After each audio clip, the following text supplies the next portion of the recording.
like this is called the Pesky Report. Like,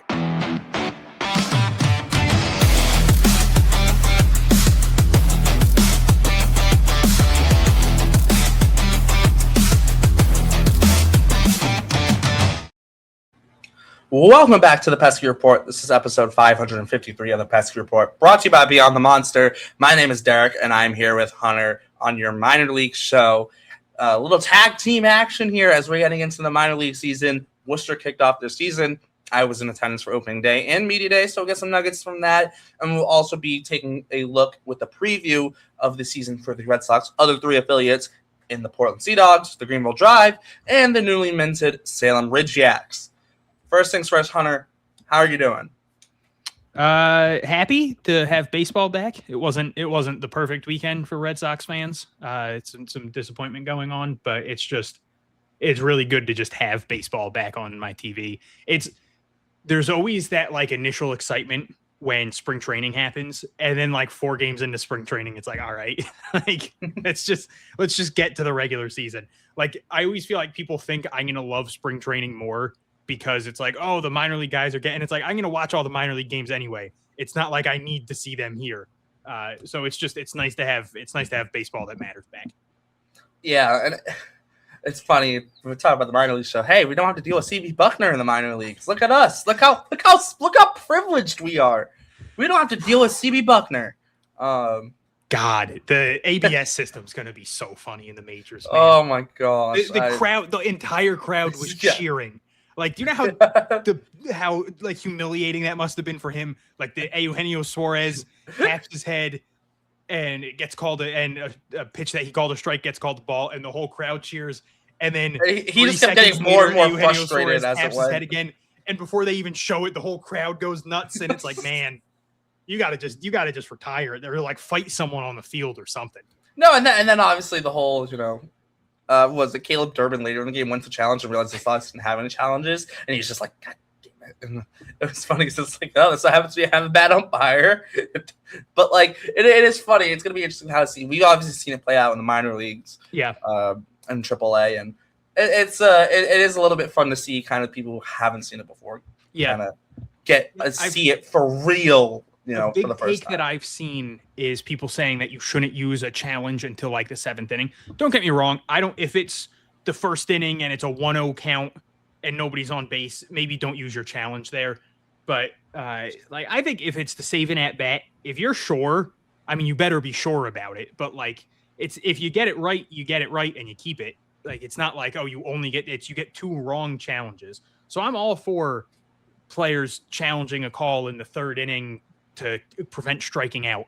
Like I saw people mad at Marcelo Meyer the other game because he tried to challenge, and they were like, oh, if he didn't strike out there, best case scenario, it's 2 outs and Connor Wong's up and he's not going to get hit anyway, which is funny because he ended up having 2 hits in the game.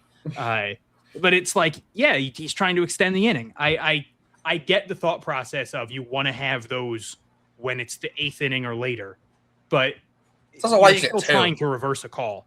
So, yeah. I do think the Red Sox maybe need to be a little bit more selective. Like, I like the fact that we saw it in the first game, right? Yeah. Yeah. And I like the fact that Roman Anthony said, like, hey, I got a little cocky and I probably shouldn't have challenged the second one. But because you do want to have a challenge late in the game because it's all relative to me, but it is more debilitating to have a bad call in, the 9th inning of a game. Especially now that you can challenge it as well, right? Yeah. And because this kind of relates to Worcester as well, because on Worcester's opening day, I was there, and there were the home plate umpire had a few rough ones behind the plate. Opening day in Worcester. There were some that were like 3 inches down below the zone that were, and that's the other thing. Like, it's the head it's new for the fans. It's also new for a lot of the players. Yes. Like, sure, Roman Anthony used it in the minors. But like Trevor Story did not use it. Like this is new to him. So like there's going to be a really funny learning curve for the umps, for the players, for the coaches, and I'm looking forward to the mayhem that's going to happen because there's going to be ejections. There was one the other game.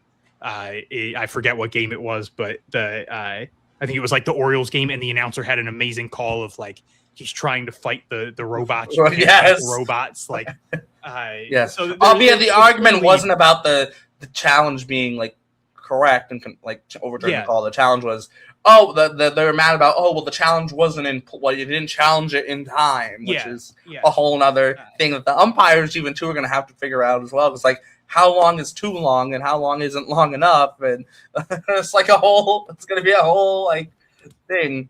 I genuinely think it's so good for the sport though. Like the amount of buzz that again, going back to the Eugenio Suarez stuff, like the crowd was so into it. Like that was the big thing I saw from a lot of like the old baseball purist fans that were like, oh, it's going to make the game so much slower. And it's like, dude, the crowd eats this up. They think it's the coolest thing in the world.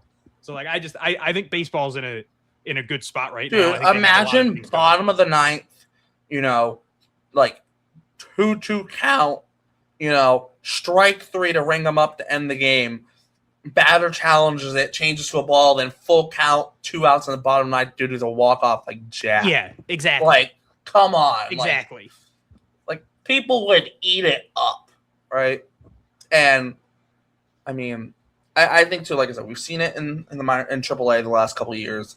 And like I said, this year in Worcester on opening day, there were some missed calls that were challenged in Worcester, and the crowd was, like, oh my God, or yelling at the umpire, some things I won't say on this podcast, I won't say on the show, because let's just say they're not family friendly. Not that we're necessarily the most family friendly show in the world, but there's some things that were said to the umpire that I will not repeat.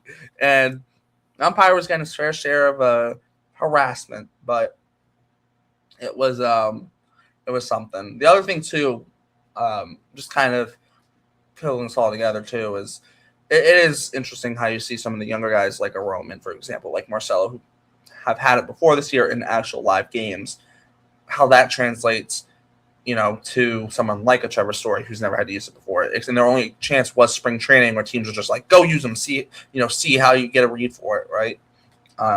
Also, it's funny, you got guys' height shrink, which is, funny. You got a guy like Connor Wong who's at 6'1", go to 5'10", and it's like, Connor Wong was like, yeah, I knew I wasn't 6'1". I don't even know why they had me at 6'1". It's like, so we're seeing some of that stuff too now. Whereas, like, kind of you've seen the minor leagues having the ABS, whether it's the challenge system or the full system, right? We've seen both versions of it in AAA. I do want to kind of bump into some actual Worcester stuff. I was there for Media Day. Yeah. And I talked to a decent amount of people. Hunter and I were kind of going through the show. I talked to about 15-ish people on Media Day. I will just kind of start with some of the bigger ticket items, I guess. Obviously, I did shout out Mikey Romero. I did mention to him, only 3-time guest of the Pesky Report, which he was grateful for us to have him on. We're grateful for that he has joined us 3 times. Maybe we'll make it 4 out of 4. Who knows? Speaking into existence, LeVar Ball. Hey, think what you want of LeVar Ball, but you know what he did? He spoke it into existence. He did. 2 kids in the NBA, and the other one's a rapper, which, I mean... Technically 3 kids in the NBA. At one point, he wasn't LiAngelo was in the NBA, so... I think he was on, like, the Hornets for, like, a week. Now I need to look it up. Keep talking. Close enough. Same thing, close enough. But obviously, Christian Campbell is kind of a big one where a lot of people were around Christian Campbell. I know I was actually there on opening day when Alex Spear was actually talking to another friend of the show, Brian Abraham, as well as Christian himself. I know Spear put out the story on Campbell. And a lot of stuff from Campbell, I did ask him, like, the winter ball stuff, like how it was like playing in winter ball because of, it's different for him in an off-season structure considering, he's never played winter ball before. And the normal, I guess, off-season, probably doesn't include playing winter ball for a guy like Christian Campbell who's never done it before. But I'll by all accounts, and obviously he's mentioned this before, but he enjoyed the experience. And he does feel like it did help him. It does seem like he's still working through some kinks with this swing, which is to be expected. It does seem like he's still working through stuff, but I mean, me personally, I was there watching him in BP, and like how quick he gets his hands and his wrists off. And for me, the biggest thing I saw it really in the hips. Like the hips are look very much the same. He gets those hips around with the hands, with the wrist very, very quickly still. And you do see, like, visually, you do see some differences. It does look a lot simpler. There's a lot less moving parts. But there are some parts, like I said, when his hips fire and how he like moves his hips and turns his hips throughout the swing and rotates, like it looks like a Christian Campbell swing, right? So in some ways, that's good. Now, where he continues to go through this, obviously, he didn't have the best spring training. Where he continues to go, I think, will be kind of the interesting thing with it. But I have faith in him. I think, Hunter, you would say you have faith in him. The other thing of note on Christian Campbell is the plan for him is to play center field. We'll play outfield, including center field. Started center field on opening day. The plan is for him to move around all three outfield spots, as was the case with every outfielder. Shout out Chad Tracy for like giving the exact same answer on everyone. Where's this outfielder going to play? He's going to play all three outfield spots. You know, Nate's going to play all three outfield spots. So Nate ain't going to play in the infield. No, we're just going to keep him to all three outfield spots right now. Which spot is going to primarily feature in? Then we'll see. He might play some right field, some center, some left. We'll move him around. I'm like, okay. I get it, right? They are going to mix and match, right? So it makes sense. Like I asked on Alan Castro, same exact thing. Going to be moving around all three outfield spots. They mentioned Alan Castro having an arm that was, you know, probably a close second to Nate Eaton's arm in terms of arms in the Worcester. So shout out Alan Castro with the cannon in the outfield. And then I guess kind of the other thing, I'll just kind of run down a little bit. In terms of the outfield, Braden Ward's also going to move around. I feel like they kind of pictures in with the outfield spots. The catching situation, I think, was the big one in Worcester. And it was a little bit implied in some ways, but I did kind of more specifically ask Chad Tracy about it with the catching situation and having catchers who are, you know, care about being behind the plate as opposed to certain people that we've seen in the past who, you know, pitchers probably did not like in Worcester. With Jason Tolle, with Mickey Gasper, with Matt Tice, you're going to be getting a group of three guys where Trace basically said, even if they don't hit, they know that regardless of what they do at the plate, they know the most important part of their job is behind the plate, and that they understand what their role is. And that's also increased. That's super important on a team like the Blue Sox, who a lot of young pitchers, like Payton, Tolle, Jake Bennett, even Tyler Uberstein. He's not like young, but he's still developing, right? So in that sense, like having those guys there, and even later in the year when you probably see guys like Hayden Mullins, Blake Wehunt, maybe even Hollowbets, et cetera, kind of move up to AAA. You know, having that group of catchers there is going to be important for that kind of Worcester group. And also, shout out Juan Montero. He is on the dev list, but Juan Montero is also there. Shout out. I mean, you think about Juan Montero, what's Juan Montero's calling card, right? Like, great teammate. Everyone loves Juan Montero, right? I don't think we've heard bad things said about him. But, you know, defense, like, behind the plate, right? And then I think the other thing, too, that that you kind of see with Montero as well, kind of adding on to it, Montero's speaks both English and Spanish, right? Yeah. So having a guy like that kind of as your dev list catcher / bullpen catcher is also a good piece to have as well. Braden Ward was did mention having his Ricky Henderson moment at spring training. And he basically was along the lines of, well, screw it, I might never get this moment again. Why not make it a thing? Braden Ward also seems like a really, really chill dude. I feel like I could have talked to him for about half an hour, and you know, but he's enjoying his transition into the Red Sox org, which is always nice to see. And I did ask him about kind of how he thinks his speed plays into the organization, and with the organization that has such a high philosophy on hitting.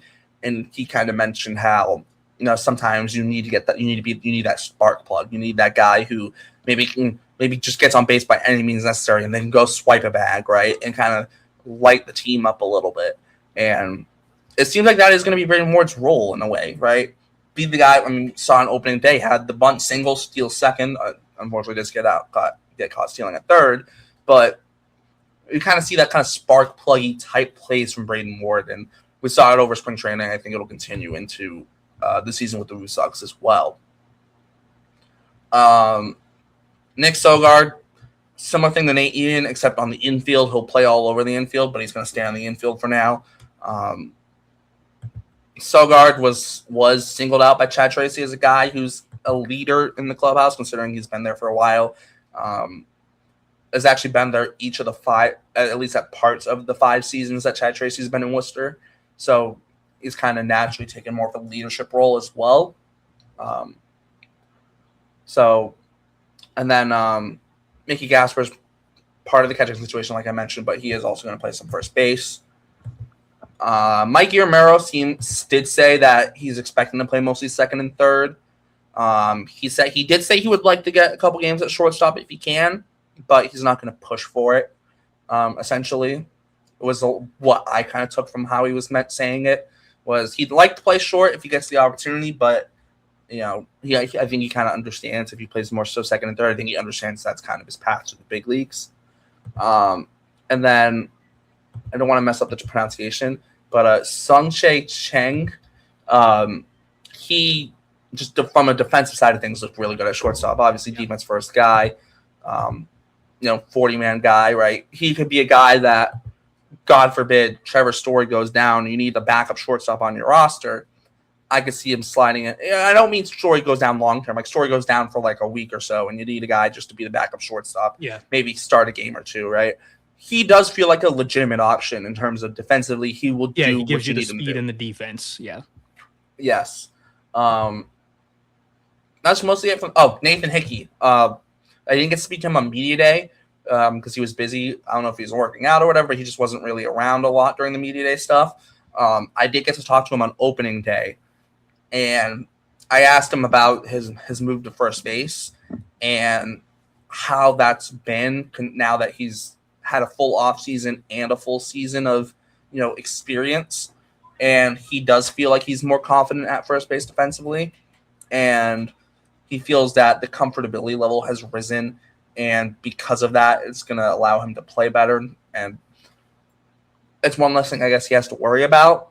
It's one of those things too. I mean, I kind of joked with him. I'm like, they say first base is easy, but they say it's the easiest position, but it's not really. And we kind of joked a little bit about that because, and Nathan Hickey mentioned it. It's it's not as physically demanding as a shortstop or a center field where you need to cover a lot of ground. But at first base, you're the end of every play in the infield for the most part, right? Every ground out, every double play turned for the most part, right? You're involved in it in some capacity, and a lot of times you're the ending component of it,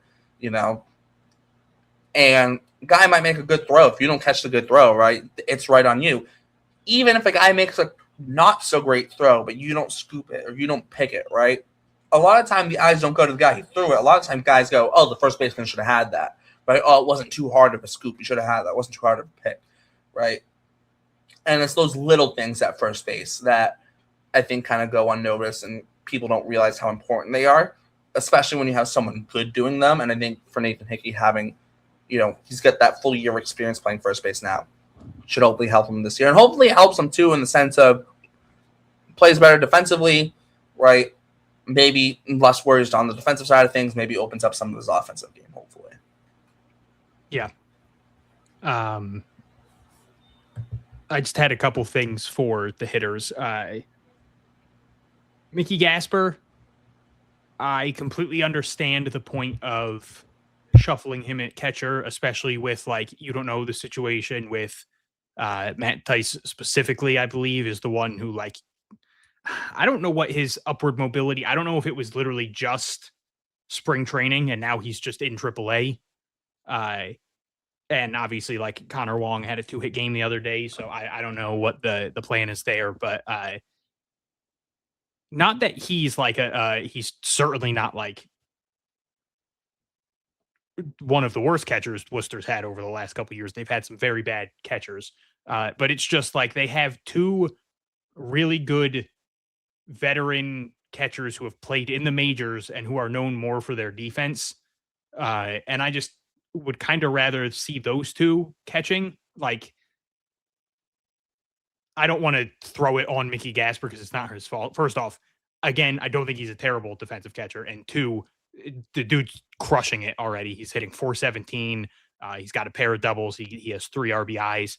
But I just feel like I don't want to say you're doing a disservice, but like Payton Tolle was the Mickey Gasper game. Like he was the one, and it's just like I would have liked to see Payton Tolle get, Jason DeLay pitched a ton of or caught a ton of innings in the majors. Like I would have liked to see him get like a veteran major league catcher, and he's gonna get those in other games. And I understand wanting to shuffle Mickey Gasper in there, but I don't know. It's just like when he first came up with the Red Sox 2 years ago, I don't think he caught at all for them. So I don't know really like what their plan is with him in that sense.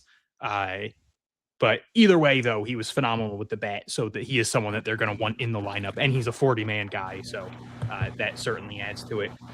Christian Campbell. I just want to add real quick on the opt-outs. Titus is seemingly his only opt-out seems like it was 5 days before opening day. Okay. However, just on other opt-outs, Vinny Capra has a June 1st opt-out. Jason DeLay has opt-outs on June 30th and August 15th. Interesting. So that's so I guess that's kind of where that lies in the catching situation. Christian Campbell, 1 for 10, 4 strikeouts, 1 walk, hit a double. But first off, it's just 3 games, so no reason to overanalyze. Also anything. Freezing cold, might I just add? Also freezing cold. I would just add that I was there. It was cold, but like a ton of really good at bats. Like opening day, he had a ton of really good at bats. He was working counts. He was fouling pitches off. Sometimes things just don't work your way. Sometimes you get garbage hits that shouldn't land. Other times you have phenomenal at bats that end in nothing for you. So that's just one of those. Don't box score watch too much with him the first 3 games of the season.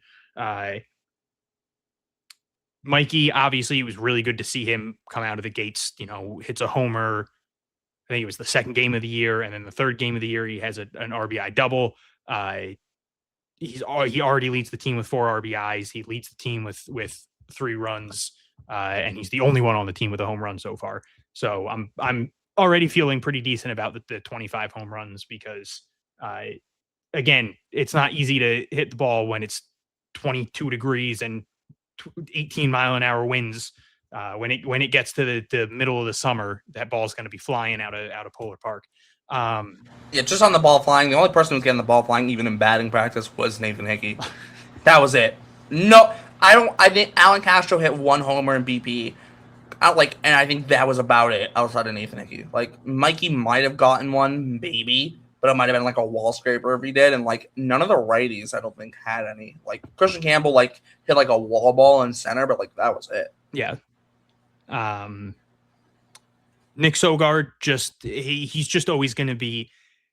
I don't want to say he's too good for AAA, but it's one of those situations where whenever he's in AAA, it's like he should have a job in the majors somewhere. 2 for 6, 5 walks, didn't strike out. Ridiculous. Braden Ward, obviously, we already kind of touched on just him having ridiculous speed. Stole 3 bases in the first 3 games. I saw someone said something that I agreed with at the time, because he bunted for a hit for his first hit of the year, and then he tried to bunt his second at bat and got on via error. And someone said if he wants to improve enough to go to the majors, I would like to see him swing. And I agreed at the time. And then he kind of really didn't bunt much the rest of the time. And he had a couple hard hit balls, or decently hit balls. And he had an RBI single at one point. So the bunting wasn't as much of an issue as I thought it would be. And this is something he's young, he's super fast. So I could see him being a little bit cocky about it. but like when he got caught stealing at third, that's something that I think as time goes on, like that's not a spot you steal. You're already in scoring position with 2 outs, and you are probably the fastest guy in AAA. like he's scoring on a single with 2 outs from second base. Him stealing third there does nothing unless he steals third and then the pitcher has a wild pitch and he scores on the wild pitch. But like that does nothing for him scoring with other people putting the ball in play. So that's just one of those things where it's like, I get it. You're fast. You've already, like, he stole a base where he got picked off at first and he still made it to second. Speed's ridiculous. But it's just like, that's not a spot where you're stealing. And then Alan Castro 0 for 9 with 5 strikeouts. I am as unworried as you can be.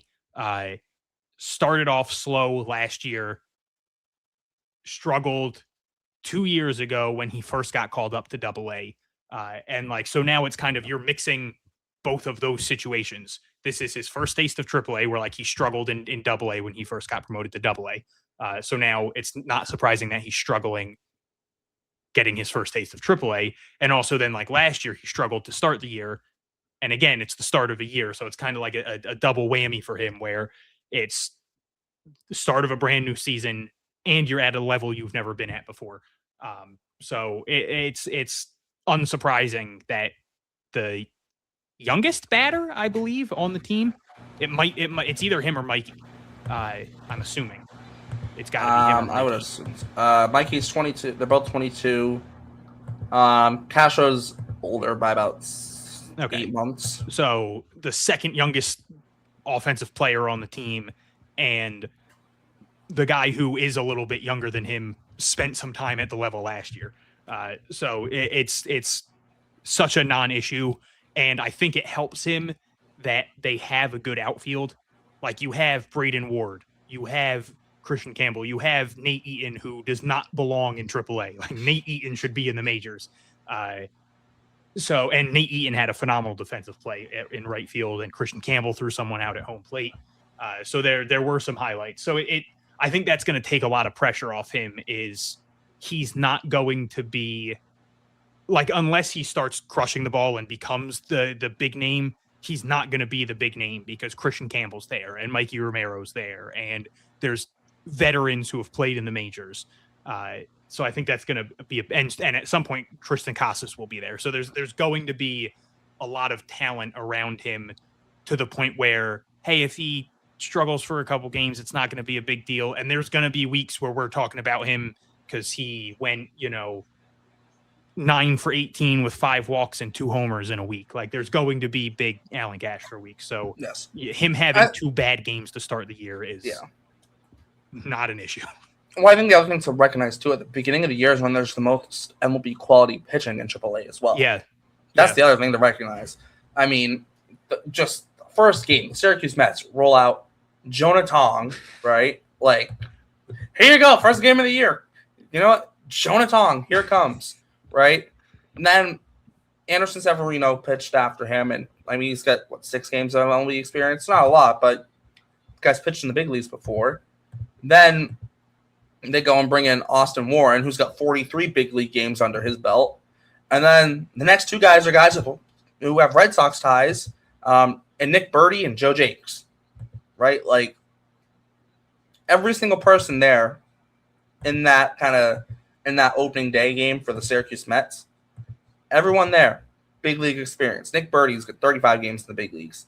Joe Jakes has 25, right? Jonah Tong,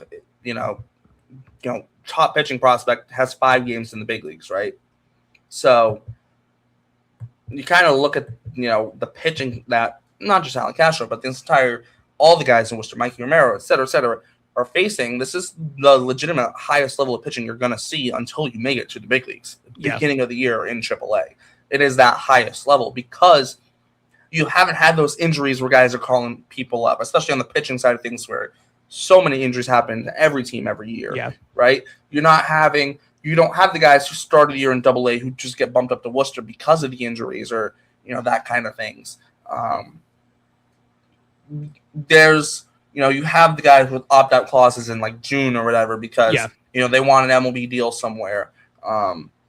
or maybe they don't get an MLB deal, so then they go like overseas like midway through the season, right? You're seeing legitimately the best of the best guys fighting for MLB roster spots now, especially too when you look at like bullpens as well. Like the Syracuse match, that first game, they closed out Nick Birdie, Joe Jakes. Like both those guys could potentially. Yeah, if Nick Birdie didn't have the injuries he's had in his career, he would be a major league pitcher. Like every time he's been up in the majors, he's been great. He just can't stay healthy. Literally, but we were talking about this before the show, just how many Red Sox players are on this roster, and or ex-Red Sox players obviously are on the Mets roster. And I was looking at the roster, also just an absurd amount of Cubs. This entire team is just so for the Red Sox. There's Nick Birdie. There's Joe Jakes. There's Craig Kimbrell is technically on the roster. There's Robert Stock. There's Christian Arroyo, who had an RBI hit in one of the games. And there's Tommy Pham. And then for the Cubs, there's Craig Kimbrell again. There's Mike Tauchman. There's Vidal Brujan. I feel like there was another pitcher for them.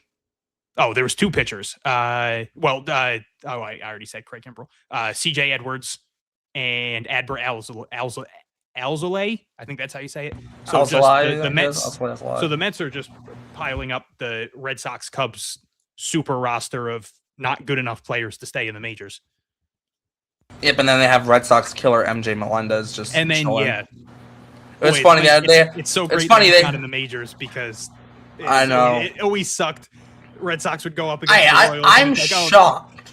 I am shocked he didn't hit at least 3 homers this weekend. Okay, I mean, it's technically not the Boston Red Sox, so he probably true, but it's still the Red Sox, just the Worcester Red Sox, and I mean that park is very favorable to left-handed hitters. MJ Melendez, man, he would be hitting like 107 on the season, and then he'd go like 5 for 6 with 3 homers against the Red Sox in the series, and it was like, all right, literally. Him and Rowdy Tellez. Yes. Just always murder the Red Sox. I love Rowdy Tellez, but that's it. It's so funny though, because it's like you had Red Sox killer MJ Melendez, and then unfortunate Red Sox killer and Christian Arroyo, who I love Christian Arroyo, but like them stick him in right field for him to just become a living meme. Can I also mention I felt so bad for Christian Arroyo. I had it happen one time to me in Little League where, let's just say the balls weren't the whitest of balls. There was a little bit of dirt on it or whatever. And it was overcast. The ball got lost in the clouds, and game over. Game over. Nothing worse than being like 12 years old and losing the ball in the sun, and it's like it's gonna hit me, and you're so embarrassed. You think it's gonna hit you in the head, then it drops like 2 feet to your right. It's embarrassing. I was always decent at track and baseball. And then Christian Campbell gets moved to first base, and was he like pull his groin or whatever muscle it was in like the first game there? And it's like. And it's not even his fault. Like none of this stuff is like him losing the ball. Like shit happens, right? And then they move him to first base because God forbid they can't find anyone to play first base, and the guy gets injured, and it's like, just like, what are we doing here? Like, yeah, he's like the unfortunate Red Sox killer that like killed from within, and none of it was his own doing. Hey man, he had some good times here. No, he did, and that's what I'm saying. Like, no, it does suck that it kind of like ended. Yeah.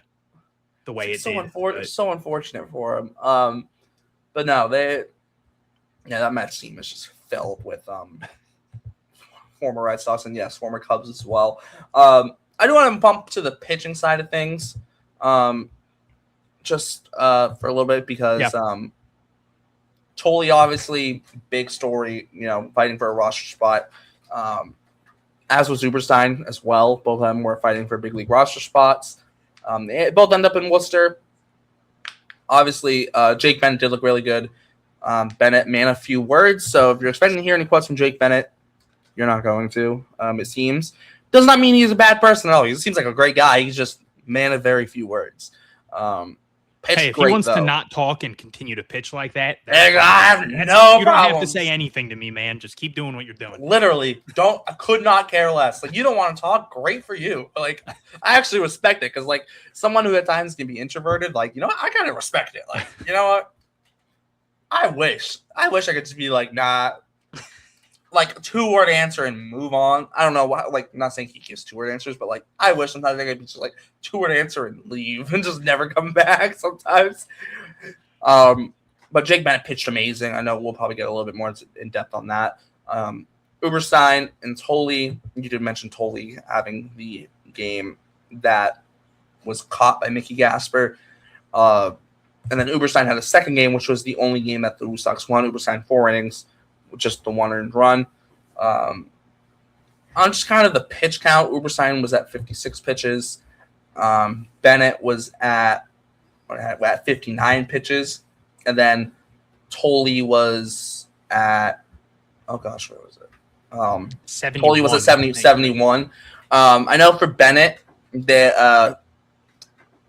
Trace basically mentioned that the plan was about maybe 60 and 59. I assume it was similar for Uberstein. Tolle felt like he might have been a little bit more stretched out than those guys. 71 seems about right for Tolle. With how it is right now, also cold as well. That probably also plays a factor into it as well, with going from Florida not being cold in spring training, coming up to Worcester and hitting the cold weather right away to start the year. Probably not the most fun. So that might have played a role in it as well. So there was that. It's interesting. You look at the Red Sox bullpen, the only lefty is Tyler Samaniego, which is very interesting. I did ask him what it was like, kind of, there's a lot of lefties at the Red Sox org between the big league team and, there's the rotation here, but only lefty in the bullpen. And he was kind of like, it doesn't really matter with the other guys. It's more so focused on himself, which totally understand, right? You guys trying to make it to the big leagues, right? I get it. But I did think it was interesting that he is the only lefty in the bullpen in Worcester, considering all the talk about, the Red Sox, they might need a little lefty in the bullpen. You had Chapman and Giovanni Moran and no one else. And then they signed Danny Colum. And Alec Gamboa, I think, is on their dev list, but he's on the dev list, right? So we'll see what ends up of that. But Samaniego's their only lefty on the active roster in terms of bullpen pitching. So it'll be interesting to see if maybe the Red Sox, that's somewhere the Red Sox maybe do look to add, or maybe look to add from within. Jeremy Yelland was a guy who, when we looked at the Worcester roster last week, per Sox Prospects, was projected in Worcester, albeit now he's projected to start the year in Portland on their injured list. So we'll see how that all lines up. Also, too, it could just be a paper transaction that when he's healthy, he ends up in Worcester. Who knows? Or right? Even just like all right, he's healthy, go throw 2 or 3 outings in Double-A and then move up. Yes, exactly. Could be something like that too. So that's more so what I was trying to say. But yes, but it'll be, that is, I think, an interesting one. I will mention Devin Sweet looked really good on opening day. He went 2 1/3 innings out of the bullpen, 6 strikeouts, no hits, no walks, no runs. Looked really, really good. And then I will mention, I did get to talk to Noah Song, and it's so funny. We've had this whole Noah Song thing for years of, like, when's Noah Song going to pop up? When's Noah Song going to pop up, right? But it is very interesting. Noah Song, and I don't want this to come out the wrong way, but Noah Song, very, like, when you talk to Noah Song and you kind of see him, you can tell he's got a military background. You can tell. And I mean that in the nicest way possible, because, like, he is, like, very even keel, very, like, serious, but not in a bad way, right?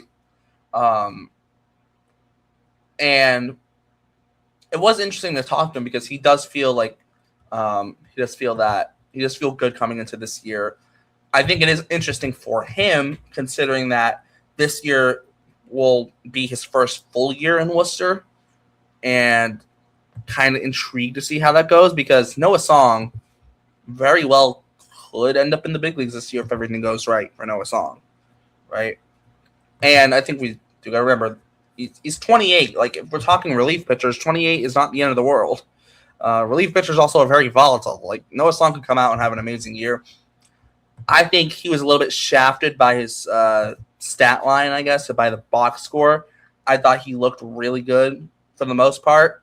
It was funny enough, sitting next to Ed, old friend Ed Hand, and I literally go, Noah Songs looked really, really good today, and then he gives up like a hit, and then like I'm like, oh, you're shitting me, man. Like, as soon as I say something as well, but I thought Noah Song was a little bit kind of the done dirty by the box score, and I thought he did look really good. The box score, if you care, inning and 2/3, 4 hits, 1 run, 1 walk, 3 strikeouts. Unfortunately, the radar wasn't on at Polar Park at all during opening day, so that was a little bit unfortunate. Because for Song, that was someone I was especially excited to hopefully see, but where he was at, and I'm pretty sure they put it on. I'm pretty sure it's on Baseball Savant, I think, or it was on Game Day, so I would assume it might be on Savant. But it was a little bit sad not getting that live feedback. I guess kind of that live feedback being like, "Oh, Noah Song's touching whatever it is." That wasn't there because also wasn't there for like Jake Bennett, for example. Yeah, and it was like, okay, it's like really, it's like would have been nice, would have been real nice to see how hard it's being thrown, but. Let me see if I'm actually going to see right now if I can find it. For those, for who? For Noah Song. I want to say he was topped out around 93, right? Yeah. It's looking like he topped out around 93.5. And then I think Bennett topped out. I think he had like 1 pitch that was like 95. That sounds about right. Also, like I said, it was freezing. Yeah, it was freezing. It's the beginning of the year. The beginning of the year was they get their arms too. going, I think we'll see. Yes. We'll see definitely both of them move up a little bit, but absolutely. But no, it was definitely good remember to with see. Bennett that like he's not at the speed, or he like that was something when they brought him in was he throws low 90s, and they can move him up from there. Like that was the hope, was that they could unlock something with him, and so far it's looked good. He's not been. We haven't seen like a drastic jump like we did maybe with like a Payton Tolle, but we've seen a jump, so he's moving in the right direction. Yeah, sorry, I had a hoodie delivery coming in, but no, no, it's definitely. I think the thing too, like you did mention, kind of as the year goes on, we'll see kind of that, we'll see some stuff tick up a little bit from the weather. I think the one thing I will just touch on with Jake Bennett, I know everyone kind of has mentioned obviously him kind of being an extension king in some ways, but I feel like it was somewhat emphasized with people that I would like just talking to people around Worcester. I know Chet Tracy did mention it, but it felt like just even like other people who were covering the Woo Sox or just there for media or whatever, and I felt like a lot of the talk was, oh, this guy's an extension king. This guy, big lefty, really gets out there, right? And it was interesting because some people who maybe didn't know him was like, their initial reaction was like Tolle, and it was like, no, not like Tolle, right? Because Tolle has been throwing harder since he got into the Red Sox system. If Bennett's around 95, 96, it's not the same as Tolle, being close to 100. But that 95 will play up, and that was one thing that Chet Tracy did hit on. That 95 is going to play up more than a regular kind of, putting myself in air quotes, a regular 95 would, because it's less distance to travel to the plate on that 95 because of how far out he gets with his extension. Yeah. And then I did just want to throw out a couple things about we talked about most of these guys, but as we've both mentioned now, just really hard to get too upset about anything from the Jake Bennett start. The only 3 innings, 2 hits, 1 run. It was unearned, no walks, 5 strikeouts. And the unearned run was his fault. He had the error. So it's not even like it was someone else letting him down, which that was kind of the issue with Payton Tolle. There was a Nate Eaton dropped a fly ball, and just in that game in general, there were 4 errors. So the entire Worcester team just didn't really do any of the pitchers any help that game. But yeah, Jake Bennett, really hard to ask for much more from him in his first start. a lot of people were upset that he got pulled after 3, but like you said, pitch limit, negative reason to put these guys past where they need to be the first start of the season. When you get deeper into the year, obviously you're going to see the pitch counts go up. I also think you start to see, obviously it's never as big of a thing in the minors because it's the minors. You're more focused on their development more than anything, but you also will see, I think sometimes a manager playing with the pitch limit a little bit. Like if Jake Bennett has a 80 pitch limit and he gets the second out of an inning at 80 pitches, there's a chance the manager will be like, hey, let's see if he can get this last guy. We'll give him one more batter. And like right now, it's just there is a very strict cutoff. So if his pitch limit was at 60, he finishes the inning at 59, there's a 0% chance he's coming out the next inning. But yeah, 44 of his 59 pitches were strikes. He got 7 whiffs. The big thing, didn't get a single 3-ball count. I think that's awesome. Changeup looked great. Cutter was good. And yeah, his fastball topped out at 95.1. Only gave up the 2 hits. One was 98.8 miles per hour, so that is a hard hit ball. But the other one was 83 miles an hour. That's not hard hit at all. With Uberstein, just kind of what we've grown to expect from him. He's just a solid pitcher who's never going to get a ton of hype. One, because the Red Sox just have so many good pitching prospects, but he's just not the flashiest. Like, he doesn't throw 100. He doesn't have like some devastating curveball or anything. Like he doesn't have that like great marketability, but it's really hard to imagine he doesn't pitch on the major league roster at some point this year.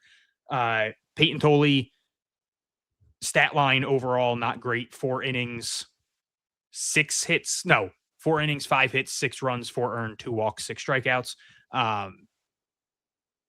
71 pitches. I think 47 of them were strikes. I'm trying to find my note for it.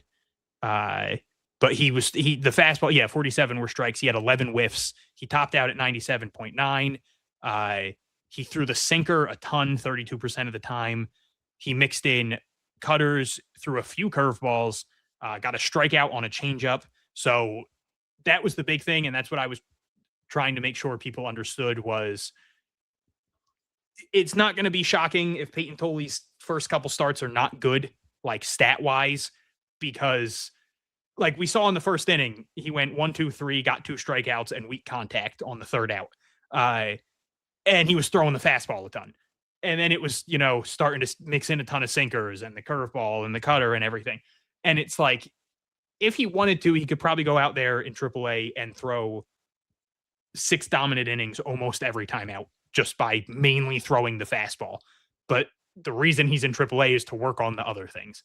And for the most part, it was something good. He mentioned as well. Yeah. And for the most part, it was good. Again, stat line wasn't great, but like of the 6 hits, 5 of them were technically hard hit balls, which is 95 miles an hour or harder. The other one was, I think, like a 78 mile an hour hit. But then all of his outs were incredibly weak contact. He was getting like 63 mile an hour pop up, 75 mile an hour pop up, 81 mile an hour ground ball. So like he technically the contact was not good against him. Just a lot of the hits did tend to be hard hit. But I mean, that's how it should be. He wasn't getting a ton of bad luck against him, but for the most part, he was getting weak contact. So stat line wasn't great, but overall, it's hard to complain. You mentioned Devin Sweet. He was awesome. I like to be as positive as possible, but I do just want to say Kyle Keller had a really rough spring, and his first time out, he did not look good. And that's one of those, like, he was kind of, I don't want to say an experiment, but he's one of the, I believe he came over from the NPB, right? Yeah. Yeah. So that's one that doesn't seem like it's been working out too well. I don't know if they're working on specific things with him. I don't know if it's just not translating, but so far it hasn't been great. And then was really excited to see Tayron Guerrero throw, and I think he threw like 5 pitches. He got a 1, 2, 3 inning, and just it was an absurdly quick inning. And Zach Kelly threw 2 really good innings. He's someone I think that will be up in the majors again he might be the first guy up in the majors if they get an injury or something. I don't see why he wouldn't be. Yeah. Unless it's like Giovanni Moran goes down and they really want another lefty. Yeah. Right. And then I could see like them going Samaniego. Yeah. Right. But but just Zach Kelly looked really good at the end of last year for the Red Sox. Didn't have the best spring or anything like that, but I think he deserves another look in the majors. I know he's a very divisive player, so there's some fans that don't like him. It's really weird to me because sometimes, like, I feel like with Zach Kelly, he just gets put in the bad spots. Yeah, like there was that stretch, I think in 2024, where it was just like it seemed like he was pitching every game, and they were all in like it would be like, oh, tie game in the ninth inning, high leverage, bring in Zach Kelly. Oh, he just pitched yesterday, but we're in a tie game in the eighth, and the bases are loaded. Let's bring in Zach Kelly. It was like, man, you guys really, and like, I feel like he had the issue with him is he'll have like a couple blow up outings, but for the most part, I really feel like he has not been bad. Like there was a stretch in 2024 where he went on a really good run, and it was just like the fans were still like, Zach Kelly's coming in the game. And I'm like, man, he hasn't given up a run in like 18 outings, but it's just when you get when fans like that, it's first impressions matter so much. Yeah. It feels like Greg Weiser to me in a way where like sometimes they just get used in the wrong spots and it just rubs me the wrong way. And it's not even a them thing. It's just like Weiser when like his arm starts falling off in like June or July. And I'm just like, why is Greg Weiser here at times? But then I'm also like, yeah, but he pitched really good up until this point in how many damn games, right? And Zach Kelly, sometimes it's like, Zach Kelly comes in the eighth inning. I'm like, what the heck is going on? Zach Kelly comes in the fifth or sixth inning. I have no issues at all. Yeah. Even the seventh inning, right? Zach Kelly's at eighth or ninth inning. What are we doing here? Like, yeah. And then where's the closer? Where's the setup man? Like, he's a perfectly fine middle reliever, if not a good one. Very good low leverage reliever who, when he's on a roll, like if there's a stretch where it's like, man, he hasn't given up a run in 8 games, that's when it's like, oh, we need a guy for the 8th. Maybe we throw in Zach Kelly here. But yeah, the good first game for him, which is good because I think he'll be utilized by the Red Sox this year. Yeah, definitely. With that, I think that's probably a good note on the on-field stuff for Worcester. The only thing I just do want to touch on, 5th year for Chad Tracy in Worcester. He's yet to have a losing season. Hoping that will continue this year. And also, Iggy Suarez, the 2nd year in Worcester. Iggy, I think, is always a name to keep an eye on, just in the other sense too, that if Chad Tracy does get a big league job at some point, which I feel like we're all expecting him at some point, whether it's after this year or somewhere in the future. I mean, we're saying at the end of last year, it's his time, right? But Iggy is definitely the guy in line to take over in Worcester should Trace end up getting a job at some point on a big league coaching staff. Obviously, that'd be after this year, but Iggy's importance to the team also shouldn't be overstated because a lot of the guys he managed in Greenville are now making their way to Worcester as well. So that's kind of another thing to keep in the back of mind. So with that, we're going to get kind of into our roster previews here. Hopefully it won't take as long as last week with Worcester for each of these because if that's the case, we're going to be here 4 hours. With that, though, let's start with the Portland Sea Dogs, and let's start on the position player side of things. I feel like let's start with the catcher group. I feel like it's kind of the easiest one to start with. Let's start with the catcher group. We're going based off the Sox prospects projected rosters. So, like, we'll use this example. Tyler McDonough, right, is listed on Portland's roster. He was literally in Worcester this weekend. I literally talked to him, right? So, and he's got a locker and all. So, that's what Sox prospects is projecting. We'll see how it plays out. But that's what we're going off of. So the catching unit is Nate Baez, Ronald Rosario, and Rodelis Martinez as listed as a catcher / first baseman. Of note, Brooks Brannon although he is listed as injured, but I just thought it was interesting. He is now listed as a first baseman on the roster page instead of like a catcher / first baseman. And for those wondering, I believe he broke his hamate bone, which is the bone in your foot. So he's probably going to be out for a decent while, which really sucks because he had some decent momentum coming into the spring. I know there was a lot of talk of like he apparently gained like 15 pounds of all muscle, and he was already a freaking mammoth of a human being. So Yeah, the home run potential was terrifying. But yes. yeah, he I think it was a hamate bone injury, so he's probably going to be out for a decent amount, which rough.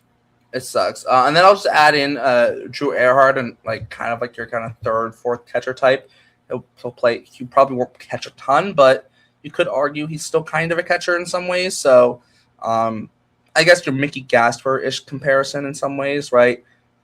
Probably won't catch a lot, but can catch. Except in the thing with Portland, he might be the fourth guy in line to catch instead of the third guy in line. So that's the catching group. Hunter, how are you feeling about the catching group in Portland? I love how different all the catching, like when we talk about every level at this point, they're all so drastically different from last year. I love the fact that the Red Sox really focused on adding catching depth this season because that was a serious problem last year. Ronald Rosario had an interesting year last year. He's not the best behind the plate, but he's not terrible. Decent arm, and I think he hit a home run. I know he hit a home run in spring training this year. I don't remember if it was like the Futures at Fenway South game though, which doesn't count as a spring training game. But it's probably going to be Nate Baez for the most part, I think, because Raúl Martinez, I think, is a really interesting catcher. I think he's very good defensively, but he also can play first base. And Nate Baez can also play first base, but I think that Raúl Martinez might actually kind of almost be the starting first baseman because I don't want to jump ahead or anything. They don't have much first base depth on this roster, especially with Brooks Brannon down. But like with Brooks Brannon out, they released Tyler Miller a couple weeks ago. So they really don't have like an actual full-time first baseman on this roster. There's a couple utility guys that could play the position. But I think that we're going to see a lot of Raúl Martinez there. I think Nate Baez will get some time there, but I think that it'll be Baez starting at catcher, Martinez at first, and then you're going to have to throw Rosie in there at catcher every once in a while. So I really think we're going to see a lot of Raúl Martinez at first, which is a little like it's crazy that last year it seemed like there was no catching depth, and this year it's like, man, you're going to be taking away a lot of opportunities for Martinez to grow as a catcher when he's really good at the position, just because you kind of have to, because you have too many catchers, so you're going to have to throw people at other positions and not a lot of first basemen. Yeah, and I think that they organizationally probably view Baez as more of a potential long-term option. So I think that they're going to focus on him at first base or at catcher, because he's a good enough defensive catcher and he's got pretty solid offensive projections, whereas Martinez is a very good defensive catcher who is very unexciting offensively. Like he doesn't strike out and he can get on base a decent amount, but he doesn't really have power. And Baez does have, like, there is power potential there. So I think that kind of projects him as more of a long-term option for them, as like a realistic major league option, especially like you already have Narvaez, who hopefully is your team's catcher for a very long time. But either way, it's an interesting group. I'm interested to see how they cycle everybody in. And when he does come back, I feel like this kind of is the end of Brooks Brannon at catcher, just because he improved last year at catcher, but they also were playing him a lot more at first base. And now with just so many people, I just can't imagine they will feel the need to put him at catcher. Like last year, he was probably catching more than they expected because they didn't really have a lot of catching prospects. Whereas now they can shift him to first base and kind of tell him, hey, the meal ticket with you is your offense. Just focus on that and become a decent enough first baseman. And he's got he's a very athletic big man, so I think he'll be fine there.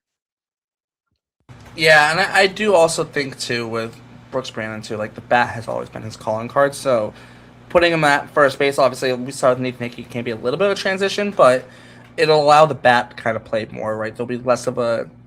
I think too, also transition off a catcher also too, it lessens the load on what you have to do before games as well. Like some of the stuff that people don't see, right? You don't have to worry about game planning with your pitchers or the pitching coach, or worrying about what pitches does this guy throw, what pitches does that guy throw.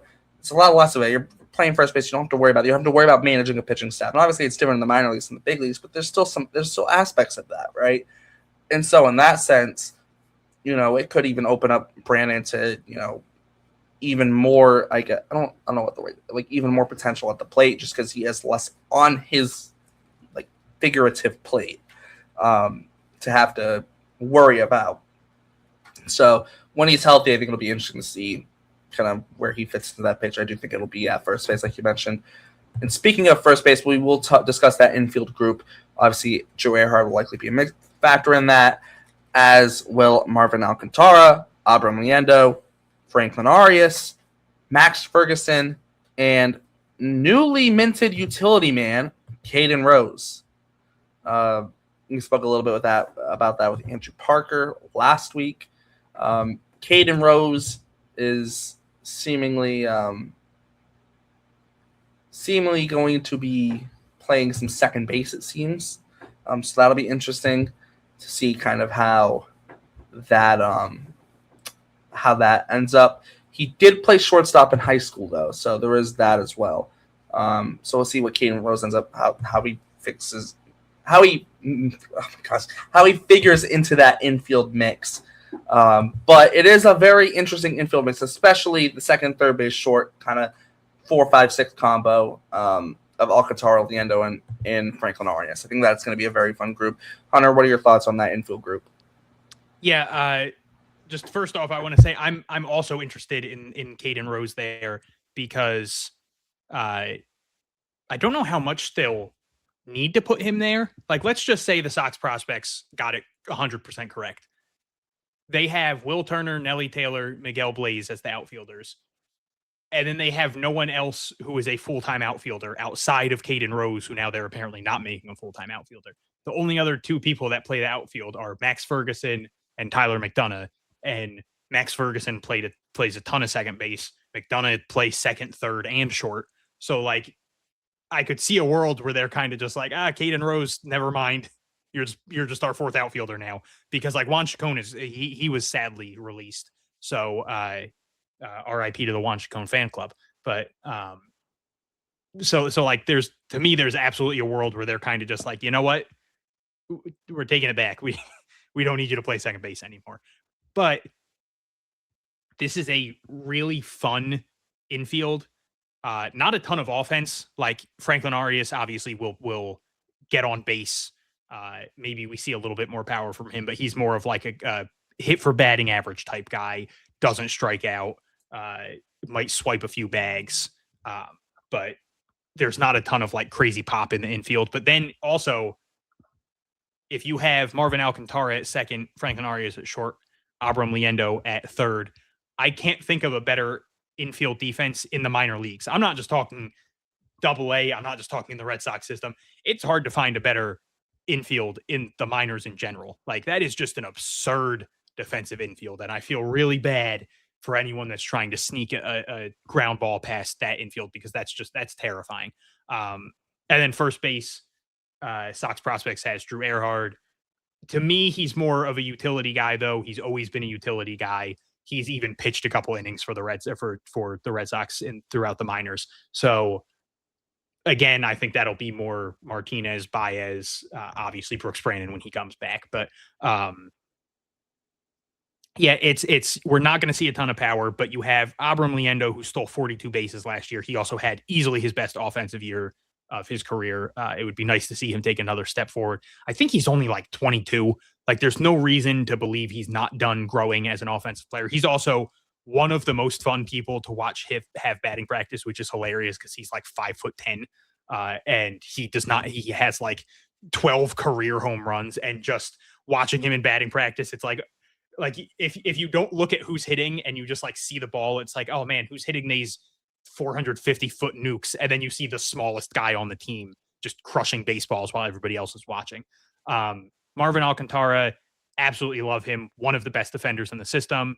And again, a guy who's not going to hit for power, but he's going to get on base. He doesn't strike out.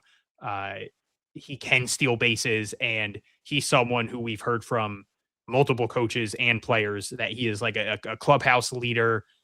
He's great vibes. He leads by example. Like, it's just everything about him is a massive positive.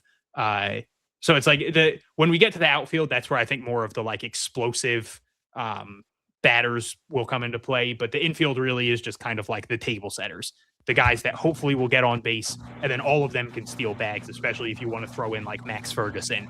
Like, that's a guy who draws walks and can steal 50 bags if he gets on base enough. So it'll be fun to watch them play defense, and don't expect a ton of power, but expect a lot of fireworks on the base paths, and expect them to not have a lot of bad at bats, which makes especially minor league games easier to watch.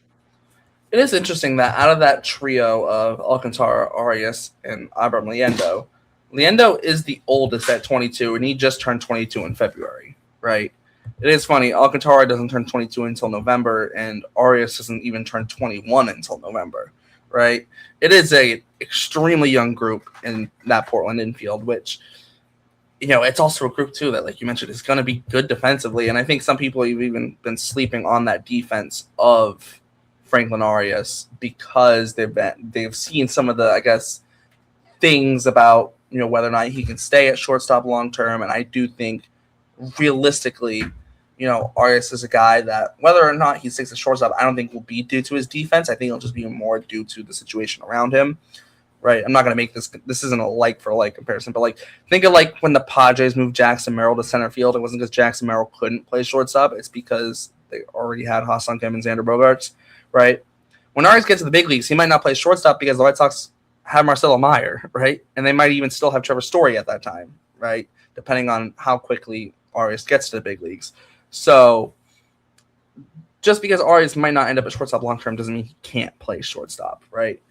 And so you kind of just put it all together with this defense. Like, it's going to be a fun infield to watch. And I mean, we'll talk about the outfield defense too, because the outfield defense here should also be pretty fun as well. So I think that's actually a good chance to kind of pivot to that as well. The outfield group is Will Turner, Nelly Taylor, and Miguel Blaze. Obviously, Max Ferguson is listed as the DH. He's more of a utility guy, though, so he'll play all over. And obviously, if Caden Rose is a utility guy this year, we'll see how that does pan out. But that's starting outfield with Will Turner in left field, Nelly Taylor in center field, Miguel Blaze in right field. Obviously, we've had Nelly on the show. He a premier defensive center fielder, right? And Miguel Blaze obviously very good defensively. And I think Will Turner, will kind of go underrated in this outfield, but it's not like Will Turner's bad defensively or anything. He's just not Nelly Taylor or Miguel Blaze, right? I think is kind of the way to put it. He'll go a little bit under the radar defensively in this outfield. He'll be able to play left field very well. So kind of you mix this. There'll also be a fun defensive group in the outfield as well. Yeah. Will Turner is the least exciting of the group, but like he's coming. He didn't get to play much last year because of an injury. But he's super fast. He's a solid defender. We've seen some pop from him. And then it's just like, yeah, you have like the entire defense of this team is absurd. Like you said, you have Miguel Blaze, who is consistently shown to be an elite defensive outfielder. And then you have Nelly Taylor, who is the 2024 Red Sox Defensive Player of the Year. And he came in second, I believe, last year to Abram Liendo, who is the team's third baseman. So like the defense in Portland is disgusting. But this is definitely where you're going to see more of the offensive fireworks. Like Nelly Taylor, again, someone who could steal 50 bases if he gets on base enough. but also has 20-ish home run potential. Miguel Blaze has 20-ish home run potential, and he is. We talked about it a ton last year. He's consistently been like the most frustrating prospect to watch because we see those flashes where he's just absurdly dominant, and it's like, oh, this is the 5-tool guy that everybody was expecting back in 2023. And just it's been hard for him to stay healthy, and like that's certainly hurt the development a little bit. And then he just kind of gets into prolonged slumps where it's like, man, you can really see like all of a sudden he's striking out a ton, or he's popping the ball up to third base a ton, or whatever. And then there's stretches where, he's the best hitter in baseball for 3 weeks. And it's just like, man, we're seeing it. But that was my big prediction for Portland, was a 2020 Miguel Blaze season. I could see him. He had 27 steals last year, so that's not an issue. He had 14 homers, which was a career high, but he definitely has the power to hit more than 20. And if he can stay healthy and get consistent playing time, I could easily see him getting 20 plus home runs to pile on to maybe even like 30 plus steals. Yeah. It's fun to see him when he gets into those stretches though. And whatever team he's been on, the coaching staff has always been good about just kind of like letting him loose. Like you could tell when he's feeling himself, and it's nice to see like when he is feeling himself, all of a sudden, like he's on first base. And I don't know if they're telling him to, or if they're just like, hey man, go do it. And it's just like, you can tell like, oh, he's about to steal second and third when he it's happening. He just got on first. Yes. he's had 5 hits already in the last 3 days. And it's like, yeah, he's taken off and there's nothing anybody can do about it. And he's very aggressive on the base pass, but he's smart. He doesn't get thrown out a lot. He knows when to run. He's good about taking the extra base. So this is where you'll see more of like the heavy hitting offense is from Blaze and Nelly Taylor. This is not the best offensive team in the system by far. But goddamn, they're going to be good defensively. They should have what?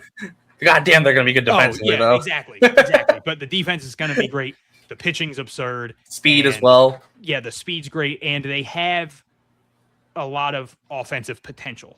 Like even if like on paper it's not the best group, but there's Blaze can break out, Taylor can break out, Franklin Arias, if he adds a little bit of power, is going to be like the best prospect in baseball. And then you have like Abram Liendo, who could build off a season. So like there's more than enough there for people to get excited about. Yeah, I think the biggest question with Blaze is he's never really been the same since the shoulder injury, right? And I think too, in some ways, like Blaze right now, like he's still only 22 years old, right? He just turned 22 years old. March 1st is his birthday, so he just turned 22. I think you look at someone like Blaze, an injury of that kind of magnitude at that young of an age, like it can be a setback for guys. And we've mentioned how at times, we mentioned it many times, development's not linear, right? There's ups and downs, and there's times where guys kind of stay in the same kind of field and then they just jump out and kind of have these breakouts out of nowhere, right? Or guys start off really rise quickly and then they hit a roadblock, right? And then it takes some time to get past that roadblock. But then when they get on the other side of it, they continue to grow, right? And Blaze is still young enough where the growth is still very much possible, and it's very much still there, right? The biggest thing for him is going to be health, in all honesty. That is really what it's going to be. It's going to be health. A healthy Miguel Blaze is a very feasible breakout pick. Very much so. It's just, can he stay healthy and stay on the field and be at his best when he is on the field? That's the biggest question. Because as much as he has had struggles, there is also a little bit, at least for me in the back of my mind, with Miguel Blaze, is he always fully healthy when he's on the field? Because he's had the finger and the quad and the shoulder. It was the shoulder, right? And and you never know with guys, especially someone as young as him, how much he's trying to play through. We saw it with Marcelo Meyer, right? You never know how much someone is trying to play through. So there's always that in the back of my mind too with Miguel Blaze, where it's like, is he fully healthy when we're seeing him? Especially some of his struggles. It's like, is he fully healthy, right? If Miguel Blaze is healthy, I think we can very much see his return into this kind of potential big 5-tool prospect. It's just, it's the thing is he going to be fully healthy this year, and is he going to be able to stay healthy and then show his talent on the field? Because the talent is there. There's no denying it. When we've seen the flashes, it's just, can it be consistent enough? That's the biggest question. There's also just like a tiny worry for me of if the offense isn't going that well, like as a team, I feel like there's going to be a lot of pressure on Miguel Blaze to perform. And it's like, it would be nice if Portland just had a little bit more of like offensive consistency. And maybe they will. Maybe, a little bit more juice too. Yeah, maybe we will see guys have better seasons offensively. But it's just like a lot of the really good hitters are in AAA or AA or like high A. And it's like, if he just had a couple of these bigger guys around him, like if Castro was still on the roster, or if Justin Gonzalez was up there, or even like some of the guys, I don't want to get too much into Greenville because we'll talk about him, but even if some of the guys like Johan Fran Garcia or Henry Godbout or like Maximus Martin, like and they'll probably all get there at some point this year. But it's just, there's not a lot of consistency. So I'm just worried that like he's going to be seen as the big bat in the lineup. And that might be a little bit too much pressure for a guy who's also trying to focus on having his first truly healthy season, Yeah, definitely. 100%. With that, let's kind of shift over to the pitching side of things here. Portland, this is a very, very strong group pitching wise.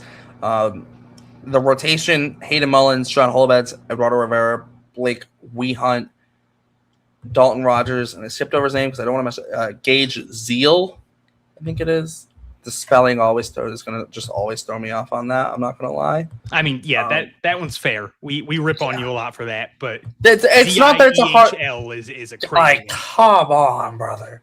Like, I mean, like it's not hard to say Zeal, like duh, but like the spelling, I always have to look at it for that half second of like, just let me off. Also, we'll just mention what we can obviously talk about the bullpen too when we talk about the pitching, but I do want to mention the Coffee Man. They have him listed in the Portland bullpen, which I at least find interesting considering he did pitch 38 innings in Worcester last year. So for Isaac Coffey, that's definitely an interesting one. Also, to consider he started 9 of his 13 appearances in Worcester last year. That does interest me a little bit, considering they have him listed in the bullpen. But let's start. I think kind of the biggest person in this rotation, at least to me, has to be Hayden Mullins after the year he put up last year. And I think there's a very good reason to believe if it wasn't for all the veterans in AAA, Hayden Mullins would be on the Woo Sox opening day roster. Just run you through the numbers very quickly.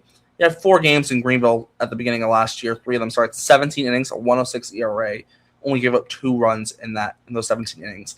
Then moves up to Portland and makes 18 starts in Portland for 84 2/3 innings. Has a 2.44 ERA and strikes out 96 while only walking 48.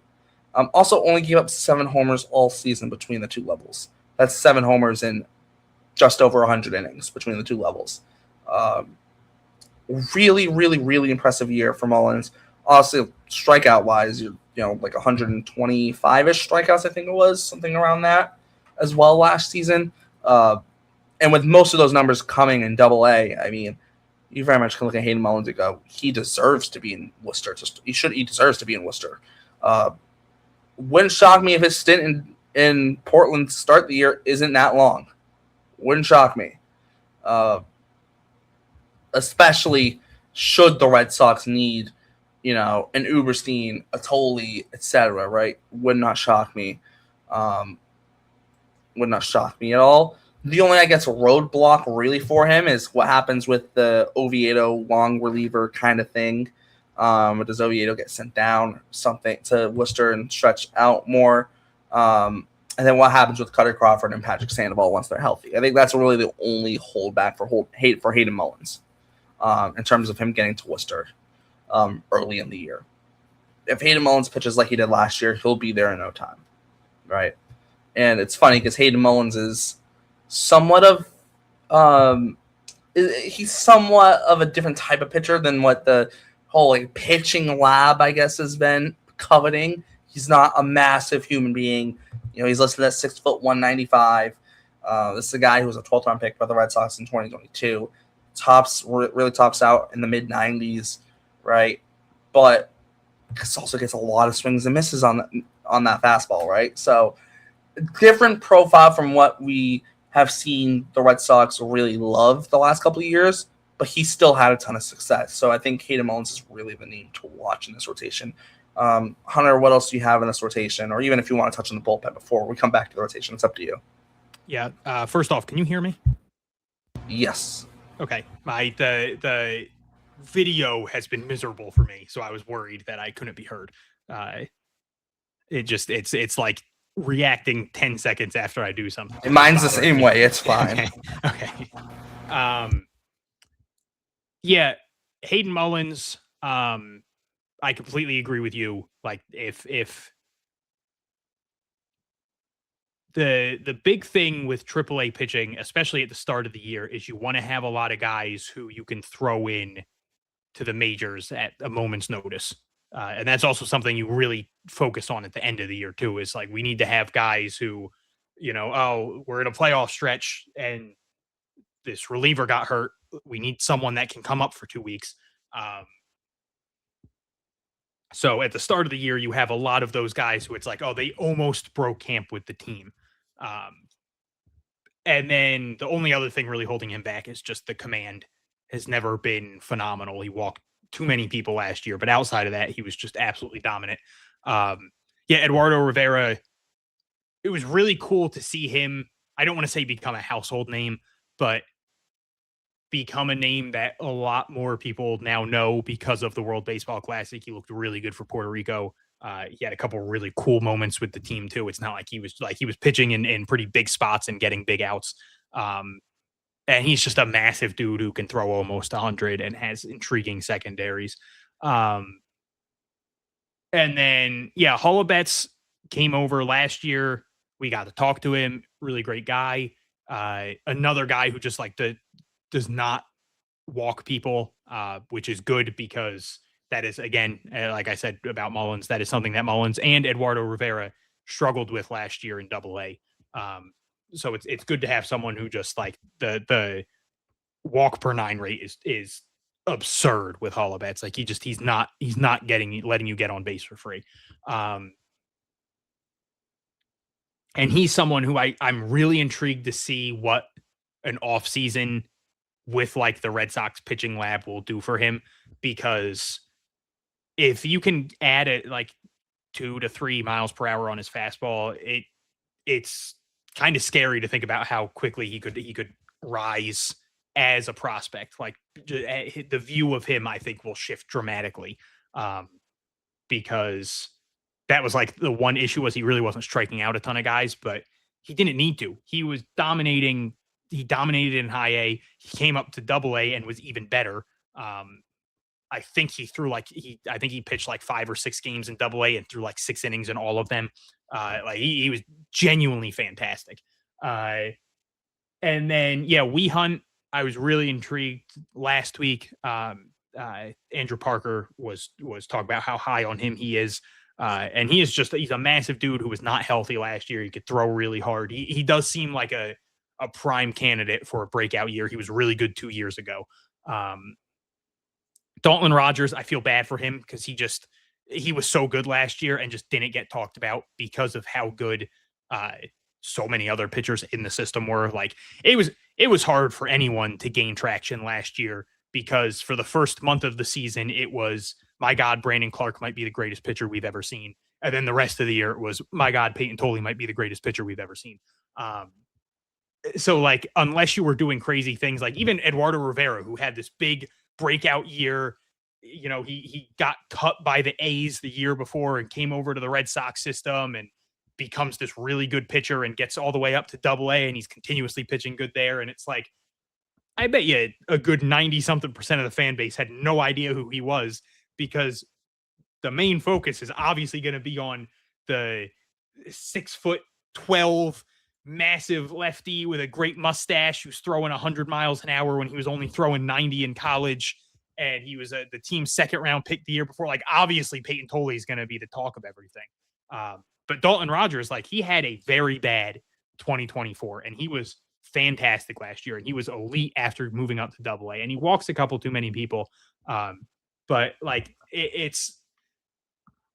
looks like like if the Sox prospects projections are right, then he will be like a part of the rotation and not just piggybacking, which is kind of what he was doing most of last year. And he deserves it. Like he was good enough that he deserves it. And then, Gage Zeal, just obviously we haven't gotten to see him in game yet.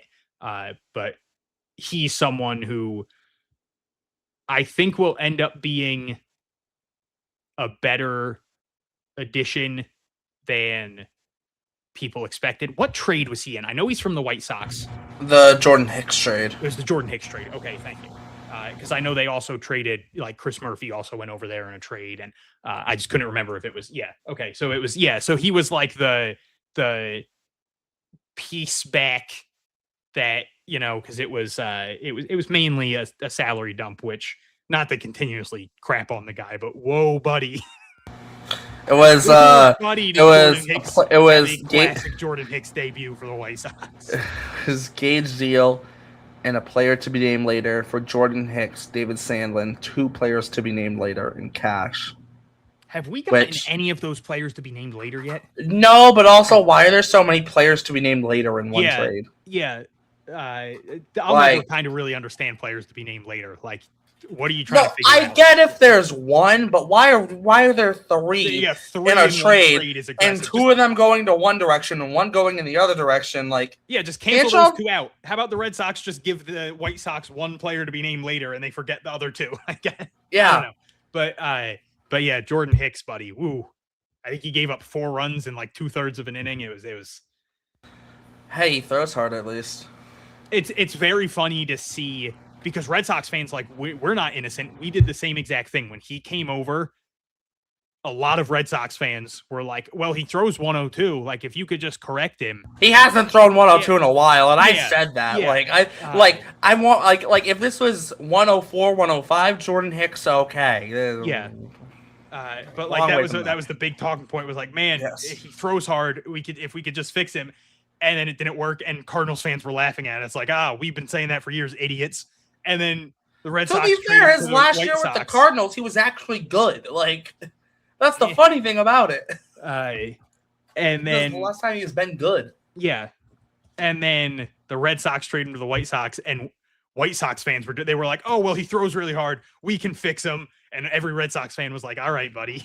To be fair, I don't think the White Sox mind if he gives up 4 runs in 2 That's fair. The White Sox are just bad. Which, speaking of... I don't think it makes a difference to them. Shout out Munetaka Murakami on my fantasy team. Shout out. There you go. Speaking of, though, super shocked that they kept Jeddickson Paez. I went on a little tweet rant about it. What the fuck is going on there? I'm just going to say it here, too. I hate it, man. I get it, and I agree with what Ed Hand said, was like, he's really happy for him, and he thinks it's cool, and he hopes it works out for him. And I agree. I think it's really cool that he is now in the majors, because even if he came back here, who's to say he ever gets to the majors? It's cool that he is now officially a major league pitcher, and I hope it works out for him. But it really is just like, this is a guy who threw 19 innings last year. He hasn't pitched above high A, and you're just like, hey, you're in the majors now. And guess what? He went out there on opening day and gave up like 3 runs in 1 1/3 innings. And he walked 2 people and he wasn't striking people. Like, he's not ready for the majors, and they're destroying his development just because they don't want to give him back to the Red Sox yet. And it's like, in 1 or 2 months, when they end up giving him back because he hasn't progressed, because of course he hasn't, because he's not getting a chance I swear to God, this is going to be him out there every 5 days. It's going to be even worse Thad Ward situation. Yes, like you're it's an even worse version of it. Like he if he at least Ward was like, at least Ward, it's like he's pitched in the upper minors at least. Yeah, and it's like, you're not giving him a chance to develop. He doesn't walk. He has good control. He's been improving his fastball every year a little bit and stuff. But it's like now he's just going out there and he's going to get smacked around by like the Yankees. And it's like, yeah, no shit. Like, of course, Aaron Judge is going to hit a 900-foot homer against him. So it's just, I don't know. I think you're screwing with a 22-year-old's development because you're one of the worst teams, one of the worst franchises in baseball over the last 20 years. And you're trying to make something cool happen.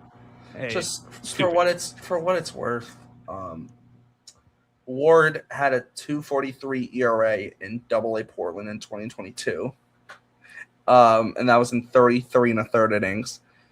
The Nats took him, and when he pitched in the big leagues for the Nationals, he had 11 games, 35 1/3 innings, a 6.37 ERA, and he has yet to pitch in the big leagues since. Exactly. And his last 2 years in Rochester with the Nationals org and Norfolk with the Baltimore Organ AAA, he's actually pitched exactly 119 2/3 innings in each year, and he's given up 78 and 77 runs. Yeah, and like obviously everybody's different, and it might work out for some people, but it's just it feels like you're really hurting. I can't stand the Rule 5 draft. I mean, really hey, hurting these good for Thad Ward becoming a big leaguer. Great for him. That's very but cool. Like that also too though. Like if you're a team, like what are you doing? Like no, like the odd like the Red Sox taking like Whitlock and Slayton. Okay, like kind of makes sense, right? They're guys who pitched in AAA.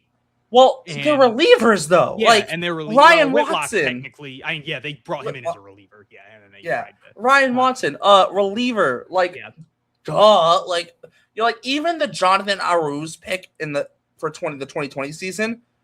He's a middle infielder, defense first. God forbid. Worst case, he's the last guy on your bench. Like. But also even that, like, that didn't do him any favors. Like, it didn't help. Well, no, it didn't. He was out of the league in 2 seasons. Like, true, but like at least with the Jonathan Aruz thing, you can look at it and be like, he's a fine defensive infielder, can run well. Like, God forbid that's your fourth infielder, or like not your fourth infielder. Like that's your last infielder on the bench. God forbid. Like it's not the end of the freaking world. Yeah. Like you're putting a pitcher out there, you're only asking for them to get killed. Like it's also no surprise that the 2 teams we have mentioned that have done this and actually like tried to make them stick in the majors are 2 teams that have historically been 2 of the worst franchises over the last like 10 seasons. The Washington Nationals and the Chicago White Sox. Like, and isn't it wild that the Nats have won a World Series in that span? Do this with guys that aren't ready. And the Nats have won a World Series in that span, and they're still they have Juan Soto, so that's true. Juan Soto cancels out any bad things. Juan Soto, Steven Strasburg, Max Scherzer, Patrick Corbin. Although that contract was miserable. Hey, it got them a World Series. That's like the David Price contract. As bad as it was at times, it got the Red Sox a World Series. I feel like the same way with the Nationals and Patrick Corbin. Like as bad as that contract was, and also they won a World David Series. Price was usable by the end of that. Yes. Patrick Corbin was not usable. Like he was. True, but like 7 ERA. True. But he's one of the main reasons they won a World Series. Yes. So like, true. in some ways too. Also, shout out Anibal Sanchez for being on that team as well. The 2019 Nats Red Sox legend. So underrated. But yeah, back to Portland. Relief pitchers now. Sox prospects has Patrick Halligan, Jorge Juan, Cooper Adams, Max Carlson, Michael Sansone, Cade Feeney, Eric Rivera, and then as you said earlier, Isaac Coffey. And then they also have the inactive pitchers. They got Jeremy Wu Yellen, Caleb Bolden, Danny Kerwin. All 3 are relievers. Kerwin maybe starter, but I feel like he'll be used in a bullpen role. Interesting group. Obviously, I don't think Portland or Sox prospects has everything 100% correct. Like you said, like Tyler McDonough's in AAA. Did you see, was Reyes Senna in AAA? Was he with Worcester? Because I don't see why he wouldn't start. Okay, he was. Okay. He definitely was. Okay. I remember seeing his nameplate on the locker. So okay. Yes. Interesting. Well, then good for him. He was phenomenal in AA last year. But yeah, just he's also listed on the Sox prospects for Worcester as well. So gotcha. Max Carlson is filthy. Michael Sansone, I think, is a very underrated left-handed arm. And Cooper Adams had some big moments last year. And then there's like Eric Rivera struggled a bit last year. I'm pretty sure Jorge Juan was in AAA last year. But yeah, it's there's no heavy hitter in the active bullpen right now. Obviously, when Jeremy Wu Yellen comes back, I think he is the big person to talk about. So there's no like heavy hitter, but there's a couple guys who I think are really interesting. And I do genuinely believe Carlson has some of the nastiest stuff in the system. So it will be cool to see him at a higher level, getting to showcase that and maybe get a little bit more buzz. Yeah, I'm excited for Cooper Adams really this year just because of the year he had last year. Well, and also too the little run he went on when he did get up to Portland last year. 10 games, 26 innings, 0.69 ERA. Nice. But he was really good. 25 strikeouts and just 3 walks in those 26 innings as well. I think you're looking at someone there that obviously minor league teams don't have closers, but he could kind of be your, I guess, minor league version of a closer in some ways. The guy who they want to get in some high leverage spots, see what he can do. I guess is kind of the way to put it. Not close, obviously. Minor league teams closer isn't really a thing, but the minor league version of closer in air quotes, I guess, is kind of where I'm going with it. So it'll be interesting, kind of see, what he does. I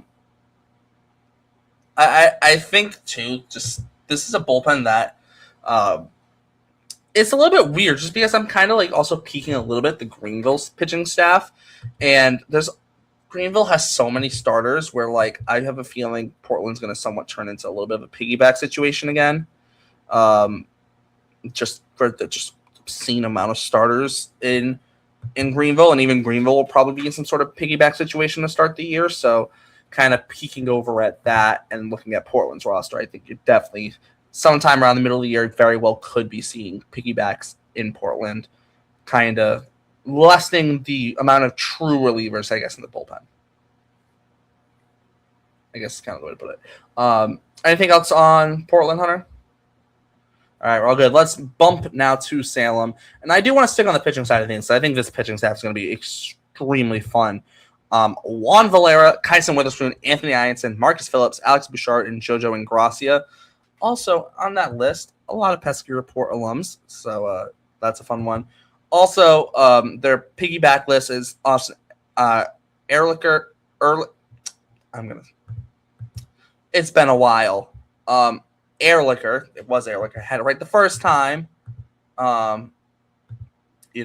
Figures. You got in your own head is what happened. Yes, you had exactly. It, and you were like, nah, that can't. You're so used to saying it wrong that you were like, that can't be right. There's no way I got it right on the first try. I know, right? Luis Cohen, Shea Sprague. Look at that one. 2 for 2. Joey Gatchell and Ben Hansen, and then I'll just roll through the bullpen as well because it's not many. Joe Vagatsky, Stephen Brooks, Calvin Bickerstaff, Jay Ulmer, and PJ Labriola. And then Matt McShane listed on the injured list to start the year. Let's just start with that rotation, that grouping in the rotation. I think the big three really is where we should start, just because Witherspoon and Ianson set to start in Greenville. It seemed like Phillips was probably going to start in Salem, but they're bumping him up to Greenville. Partially because of that having that trio and keeping them together. Power of friendship, baby. Yeah, power of friendship. I mean, we saw it with kind of the big three with Marcelo, Roman, and Kyle Teal. It'll be interesting to see how this big three kind of develops through the system. Hunter, what are your thoughts on this, I guess, new version, the pitching version of the big three?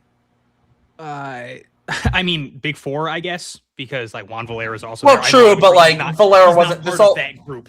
But just that they were all drafted together. I feel like Juan Valera also does need to be highlighted there, because that is absolutely easily the best starting four in a rotation on any high A team. Like, I refuse to believe there's a better one. You have Witherspoon, who was a first round pick and already a top 100 prospect. You have Juan Valera, who was a top 100 prospect before getting injured last year and has looked phenomenal this spring. You have Anthony Ianson, who I think has been like the most talked about because he's doing the Payton Tolle route of dude was throwing 92, 93 in college, and he's already hitting 100. And then you have Marcus Phillips, who can also hit 100 and just has absolute filth. And like those are first, second, third round draft picks. Yeah, right. Because the only person taken between any of them was Henry Godbout, and Godbout was a Ianson was 2C third pick. round. Yeah. Okay. Phillips was second round, and then So because Godbout was a 2C pick. So Phillips was a competitive balance round pick. Oh, okay. Because he was pick 33. Right? That was the pick they acquired. Yeah. Okay. And I forget which trade. It was the Brewers trade. It was the Brewers trade, wasn't it? The Quinn Priester trade. Hey, shout out Quinn Priester for getting us Marcus Phillips. Yeah, I always feel like I'm sounding too negative on Quinn Priester, but it amazes me that Red Sox fans still to this day don't like that trade. Like he had that is an amazing trade for the Red Sox. He had a good ERA for the Brewers last year, but it's like just look at like his playoff start where he went like 2 innings against the Cubs, and like the center fielder robbed a grand slam for him, and it was like he gives up a lot of base runners, man. He gives up a lot of hard hit balls. Like I think it was a fantastic trade for the Red Sox. They got they got Marcus Phillips, they got Yoferi Rodriguez, they got John Hollabetz. Like it's really hard to be upset with that. And in hindsight, they probably could have used Quinn Priester last year, but they had so many starters to the point where one of the starters that was ahead of him in Hunter Dobbins also ended up getting traded this offseason because they were like, we still have too many starters. And like obviously they end up and they get Ronhar Suarez, who didn't have the best first inning a minute ago, but got out of it only giving up 1 run. So, but yeah, really excited to see those 3 grow together: Witherspoon, Phillips, and Ianson. I think it's really cool that the Red Sox did end up deciding to let all 3 of them start at the same level, especially because if they would have put Phillips in single A, I feel like it would have been like a Brandon Clark situation where he's there for 3 or 4 starts. And it's like, you probably could have just started him in high A. Like that really wasn't doing anything for him. But yeah, this is going to be just an absurd amount of fun for Red Sox fans to watch. I'm assuming Juan Valera is going to be the opening day starter. It doesn't really matter. Who cares at this point? Really matter. Who cares? It's going to be Valera or Witherspoon because it's either going to be the guy who was a top 100 prospect last year, or the guy who was your first round pick the last year as well. So like, it's going to be one of those 2. But it's fun that Greenville, any day of the week, people are going to be excited to watch a Greenville game because there's a strong chance it's going to be one of those 4 starting. And if it's not them, there's still a ton of good names. Like if it's the Sox prospects list, it's going to be Bouchard or Ingracia, or maybe Shea Sprague gets a start, or like I could see Brady Tygart, Brandon Neely, Leighton Finley, who is also a draft pick from last year. Like there's a lot of guys who Sox prospects, I'm assuming they have all those guys in single A, but there's a lot of guys who wouldn't shock me if they were there now or if they're up there quickly.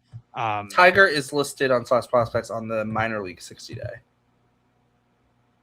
So did he get hurt again? I don't know if he got hurt again or if it's just he was there last year and they tried to move him. Yeah. So I just want to bring his name up because I don't want to forget about him. He did pitch at the end of the year last year. Like he came back. Yes.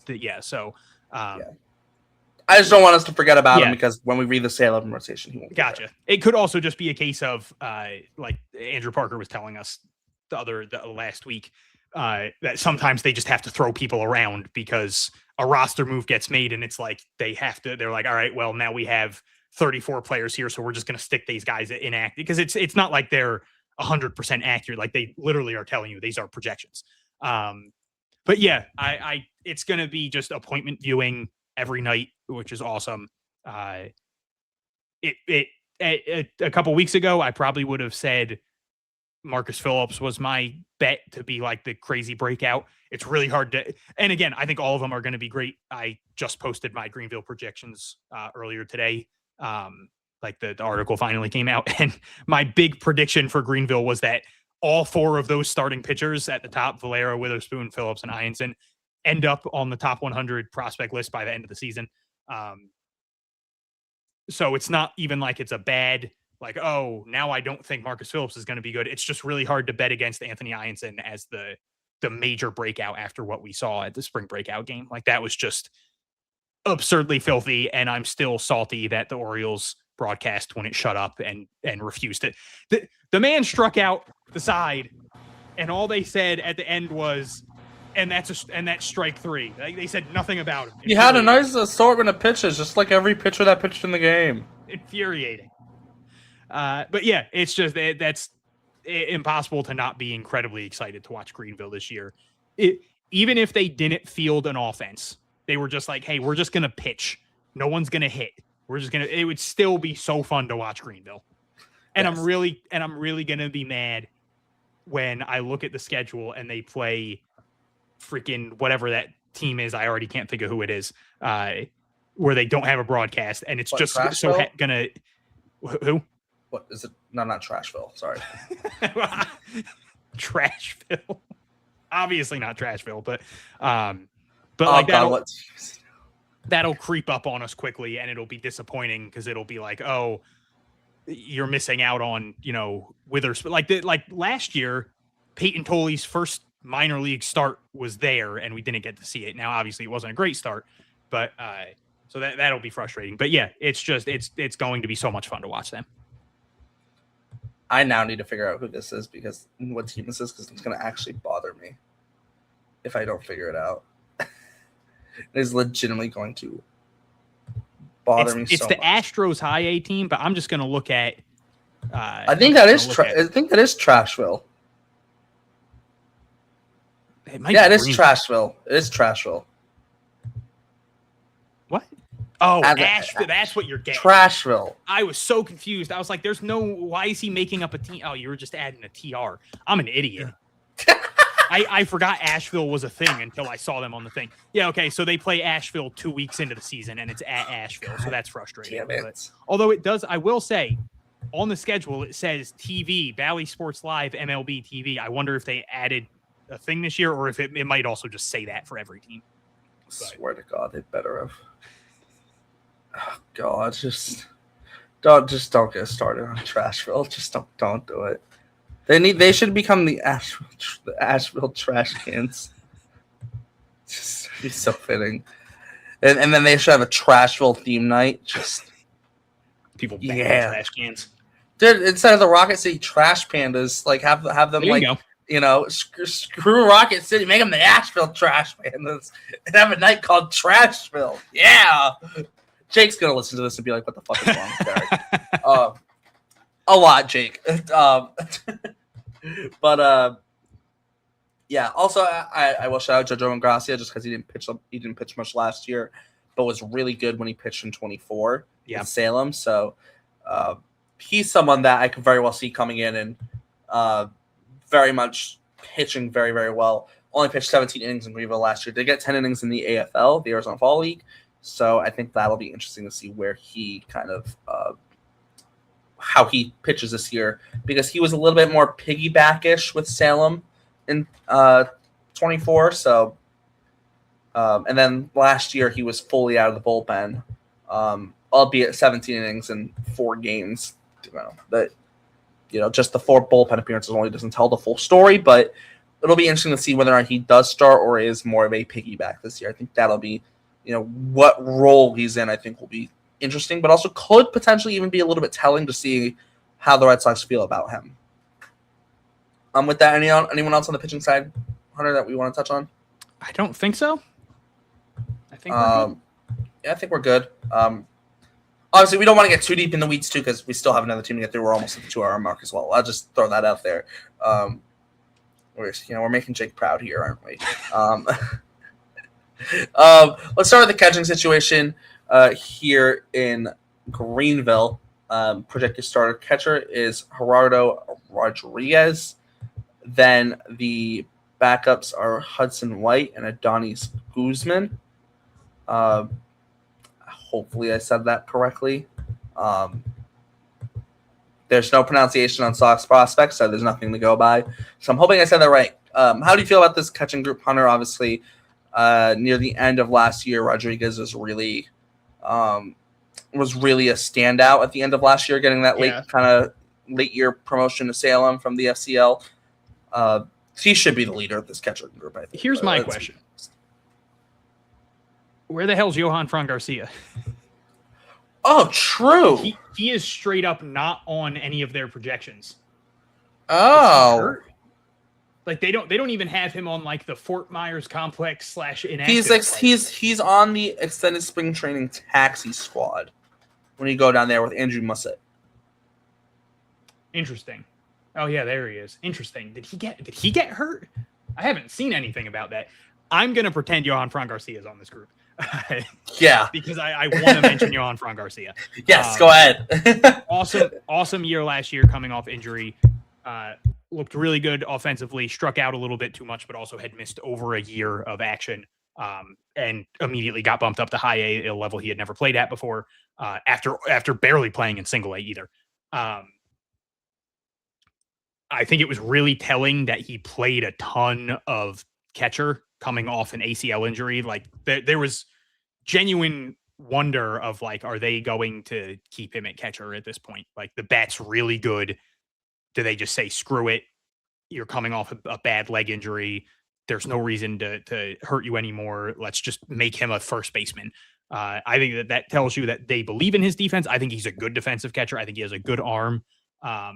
And yeah, the power was real. He had 3 walk-offs last year. 2 of them were walk-off homers, so he's got that going for him. I think he is easily the best catching prospect in the system, which last year wasn't saying much. This year it's saying a lot more. But he has been fantastic. And yeah, I'm intrigued now why he's not on their list. I hope that there's nothing serious going on there. And then the 3 that they do have listed, Gerardo Rodriguez, shocking amount of power when coming back to Salem last year. I'm 99% sure that's why he started last year in the FCL. He went up to Salem in 2024 for like a cup of coffee, and he went like 7 for 21 or something like that. But all 7 hits were singles. Most of them were infield singles. So there was like little to no power. And when he went back up to Salem last year, it's not like he was crushing the ball all of a sudden, but he had a couple homers. He was hitting doubles. He was hitting gaps. And he's a very good defensive catcher. So if he suddenly has any form of a legitimate offensive game, I think he's someone who could become a very, very good catching prospect. Guzman, another guy who came over this year, decent amount of power, decent defensive catcher. He's just kind of like an all-around guy. And then Hudson White, I feel like he's listed as a catcher. I feel like he's going to mainly play first base just because it's going to be like a Brooks Brandon situation where it's like, we have so many catchers. You've played first base a decent amount. You're a first baseman now, because what else are they going to do? Like that is a, although it is interesting that Antonio Anderson's listed as a first base on the roster page for Sox. He did play there a ton last year. He did. But it is interesting that instead of listing him as an infielder. Yeah, because he did also, like, they were moving him between first and third. Yes. I don't want to get it. We'll get into him later. But yeah, that's I could see Hudson White kind of being moved to like a utility role where he's mainly playing first or DHing, and every once in a while, if they're like, hey, everyone else has been catching a lot, maybe someone's injured or whatever, Hudson White can go behind the dish for a couple games. Yeah, I think that it's a very interesting catching group, especially if Johan Fran is there. I mean, just between, I think the question becomes, if Johan Fran is there, does Rodriguez bump that back down to Salem to start the year? Yeah. Wouldn't shock me. I think that's probably the play. But also, who knows, right? Because they also currently have Luke Heyman projected to start in Salem as their catcher, but he also was just at the University of Florida in the SEC. Maybe they decide he's going to start in Greenville. Who knows, right? Considering that he was playing in the SEC for the last 3 years. So, the catching situation is very interesting. I do want to bump, though. We'll bump over to the infield side of things. Obviously, Antonio Anderson, like I mentioned, on the bench. Nazan Zanatella also currently projected on the bench. And then through the infield, first to third, Frelion Carson at first. Second base is Mason White. Third, shortstop is Henry Godbout. And third baseman is Yoel Cespedes. And then Jack Winay is also listed in the DH spot as well. I do want to touch it. It is very interesting when they have Yolan Cespedes listed at third base, just for the fact Yolan Cespedes is 5'8". Not that he can't play third base on that side. I mean, Caleb Durbin, hello, right? Like, it's not that it's impossible, just it's not. It's relatively rare that someone at that height ends up at third base. Yeah. Mason White's only 5'11", so he doesn't have a great case either. Considering he's also, hey, we love our short kings, but short kings in third base is not traditional. Not saying it can't be done. I do find it a little bit interesting. Yeah. In that sense, obviously, I think the big talking point for me here, though, well, there's two of them. One is Jack Winay, but I'll let you kind of go in on Jack Winay if you want to. I want to focus on Nazan Zanatello just because we mentioned this a little bit last week.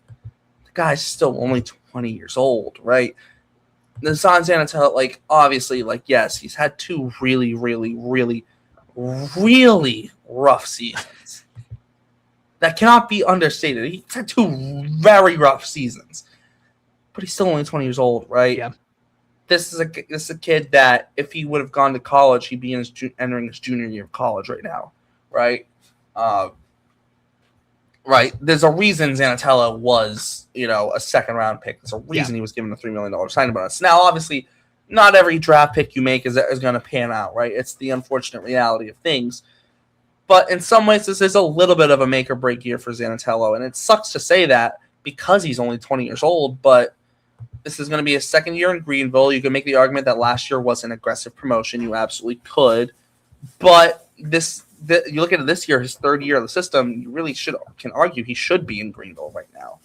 So it is a little bit put up or shut up time for Nazan Zanatello. The strikeouts, massive concern. It is, a little bit unfortunate. We didn't. I think Andrew said he got sick at the beginning of spring training, so that is an unfortunate setback, right? Food poisoning. You'll never like to see that for anyone, but especially for a guy like Zanatello, this year is going to be very important for him. It does suck to see, but I still have a little bit of faith there, right? We've seen the tools from time to time, and it has been exceedingly rare, but we've still seen them, right? Doesn't mean it can't happen. And like I said, he's still only 20 years old. Like I said, there's concerns with Zanatello, but there's still plenty of time, as well. Yeah, he's been extremely unlucky, which is bad for any prospect, but especially bad for someone as raw as him. To have this many injuries and setbacks and stuff this early in your career when you need this development. He came into the system as someone where it was don't expect him to immediately be the best prospect. That he's going to need time to work on different things and for things to click. So he's just been incredibly unlucky. Also, I want to say this while I'm thinking about it. We did not do any breakout candidates even last week. No, I know. I figured we'd save them. I guess we don't have a ton of time. I feel like we're going through a lot of things. So yeah, I just while you were talking about Nazan, I was like, oh man, it was something we did the last few years where we would do it after each level, but I mean, obviously we're already in high A and we haven't done it for anyone. It just hit my mind. But the good thing is we really don't have to talk much about Henry Godbout because we talked about him last week because of the spring breakout game. He has the potential to go nuclear this year. I think he could be one of the better hitting prospects in the system. Mason White had some good moments last year. He had a 5-hit game. He's kind of in the same boat of Henry Godbout when it comes to he was drafted with the Red Sox clearly thinking this is someone whose swing we can work with and we can untap power that wasn't previously there. Personally, I don't think Yolan Cespedes starts the year in high A. I know that might not be a great thing. He spent all last year in single A, but I think it's kind of what Antonio Anderson did last year where they stick him in single A and they're like, hey, force us to call you up. And that's what Antonio Anderson did. He hit 350 for a month and was hitting homers and drawing a ton of walks and wasn't striking out. And they were like, all right, go play in high A now. I think that they're going to want to see the same thing from Cespedes because he had such an up and down year last year. And because they have so many options for all these positions. And like that would free it up where you could have Fraley at first and Antonio Anderson can play third. And there's other people that gives Nazan more time. Obviously, he can play a ton of positions, but I could see that being the case. Fraley's interesting just because he hits the ball so hard. But he's we talked about this last week. He is the proof that first base is not a great position for the Red Sox. The fact that he was their spring breakout first baseman. There's potential there with him. Again, he can absolutely smoke the ball. He hit a good amount of home runs last year, but it'll be interesting to see him in Greenville for an extended period of time because he was hitting a ton of home runs mainly in Salem last year. And it's like, all right, now go play in a smaller ballpark with a lot of protection around you with people like Justin Gonzalez and Henry Godbout. And then Jack Winay, I was on the fence if he would start in single A or high A. But I guess now that I'm thinking about it, if Cespedes is starting in single A in my mind, then Winay would definitely start in high A. Really seems like a guy, again, who could click this year. Came into the system as someone who already was seen as like, oh, intriguing power. And again, like the Red Sox have been very good at unlocking power in people. So if you can unlock power in a guy who already has good power, didn't get talked about nearly as much last year because, again, came into the system with all those pitching prospects. And then even when they weren't pitching, it was mainly Henry Godbout was the main guy from that draft that got talked about. But he's gotten praised by a lot of his teammates. He was getting praised during the spring breakout game. It seems like he could really be him in Greenville for a couple months. I think could be absolute fireworks. It'll be fun to see, especially if they have him hitting. He'd probably be hitting like the lower middle half because you'll have, Henry Godbout probably like leading off because you want him to get as many at-bats as possible, or Justin Gonzalez leading off, which is just always hilarious because he's not a leadoff hitter. I mean, he draws walks and everything, but it's like if he was on a major league roster, this would be like your 3-hole hitter. But to be fair, Aaron Judge did hit leadoff for a little bit. And like Schwarber did too, I guess. But Schwarber also is one of a kind in terms of the guy. Schwarber also draws a absolute shitload of walks. So like in that sense, Schwarber does he just is slow. He's just slow. Strikes out a ton, but well, true. But whether you strike out, fly out, ground out, if you're the first guy up, what difference does it make? Yeah, that's fair. That's an outs and out if you're leading off. But yeah, the infield is pretty packed, which again is why I feel like I wouldn't be surprising if Cespedes starts the year in single A. But just a ton of talent all around. I'm hoping Antonio Anderson gets a little bit more of a shot this year. It was kind of weird because he had such a good start to the year in Salem, and then he was like fine in Greenville for a little bit. And then he started to struggle, and all of a sudden they were like platooning him with Albert Feliz. And I don't know if I've ever seen a platoon in the minors. And it's like, this is a switch. And no shade to Big Al, but like, yeah, like it felt like he had been brought up multiple times as someone who might get cut last year. Obviously, he ended up getting released this offseason. Boo! Yeah, very upsetting. but it's like it felt like the writing was on the wall with him. So the fact that they were digging out a lot of time from a guy who's still a teenager, who was a 3rd-round pick, I believe, in 2024. Like that was just a little confusing to me that they were kind of limiting Antonio Anderson's at-bats. And then this year, I'm hoping he gets more of a shot. But again, the infield's so crowded that it could be kind of more of the same, where it's like, oh, if Antonio hits, lefty or righties better, he just might not play as much against lefties. If they're like, oh, well, we need to make sure Fraley's getting playing time and Jack Winay's getting playing time and Cespedes is getting playing time. It's going to become a log jam, but I believe Liam Carroll is up to the task of figuring that out. I do wonder if there's any guys in this infield group that do bump into getting some outfield time, especially if there is the thought of Justin Gonzalez getting some first base time. Yeah.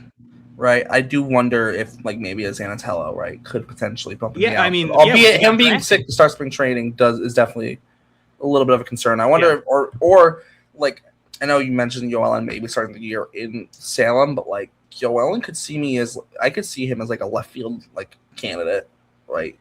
Like someone who maybe gets some games in like left field or something, right? I mean, Jordan Alvarez just hit an absolute nuke. Just an absolute nuke. Dear Lord. What do you do? Kill a family of 4 or something? Like, damn. Oh gosh. Although there has been some. Like, who doesn't love baseball being back?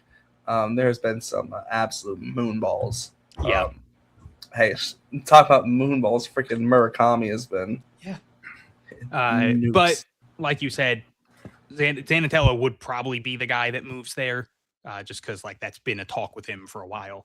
I also were you saying Cespedes might you could see him getting time there? I could see it. I could see him getting like some left it field wouldn't time. be that shocking to me.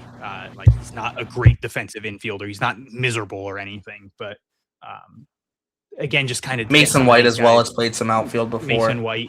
Wouldn't it be that shocked if they did it with Fraley? Like they moved him to first base last year, even though he never really played there before. Like I could see them just continuing to move him around. Yeah, to become like full. But also like the outfield's packed too. I mean, in some ways it is, but like also you look at their inactive hitters. They also have Maximus Martin on that list as well. But also he can play the outfield.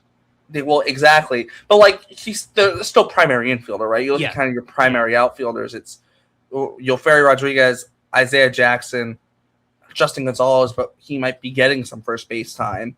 And then Nathaniel Ewan, which is, it's not like a bad group or all, but like that's your 4 and that's it. And Nathaniel I guess Ewan that is fair, especially if Jackson Gonzalez does play some first. Now it's 3 outfielders. So yes.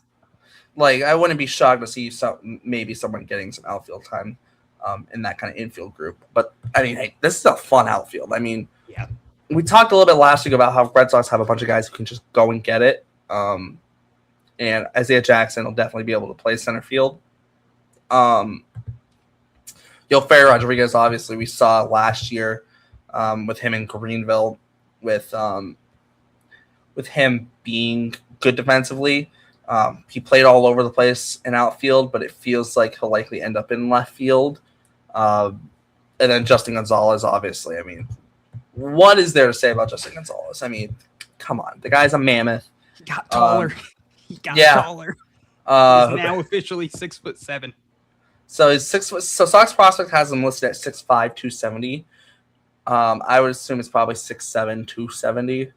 All the kids are going to love that one. I think I think it was Alex Spear at the start of spring training put it out that he was listed at 6. He came in at 6'7", 277 pounds. Yeah, that sounds about right. All the kids are going to love his height for all those school day games in Greenville that start at like noon, which are miserable. Yeah, all those 11 a.m. games. Oh my God, 6'7". But yeah, that man could eat. How are you that big? That's absurd. He's just like Gonzalez is just massive. I mean, can we also remind everyone he just turned 19 on December 31st. He was born in 2006. Like, yeah, come on. But yeah, Rodriguez, good defense, really good base runner, not a ton of speed, but enough. Had some really good stretches with the bat at points last year. Isaiah Jackson, elite defense, elite speed, intriguing power. I think you have to play him in center field. You just have to. So they were putting Gonzalez in center field a decent amount last year. Long term, he's not a center fielder, though. I feel like they were just kind of doing that because it's better for his prospect status to have him in center. And also, maybe you're just like hoping it works perfectly. But realistically, Justin Gonzalez in center field would be. Yeah, realistically, he is a corner outfielder or a first baseman. Yes. So I think it's good that they have Isaiah Jackson there, who is going to kind of make it. You can't not put him in center field. And then, Gonzalez is it's going to be really fun to see him get a year not in Salem at all. And if he has improved his ability. The one issue he really had last year was he hit the ball on the ground too much. If he has improved the Roman on Anthony issue. yes, if he has improved on that, which we have heard from people in the system that was like the big thing that they were working on with him. So it's not like it's a issue that hasn't gone unchecked. He's going to be the best hitting prospect in baseball. Like if that is an issue that is fixed, that he doesn't strike out, he walks a ton, and he hits the ball absurdly hard. If he all of a sudden is hitting the ball in the air, 60% of the time, it's terrifying what he could do. Yeah, no, this group has the potential to be a really, really fun group, and obviously some of these guys we might end up seeing in Portland at some point. But this kind of Greenville to Portland group that kind of exemplifies the guys that were in Portland guys who were in Greenville last year, moving up to Portland, and guys who are in Portland this year who might be jumping up to Portland later in the year.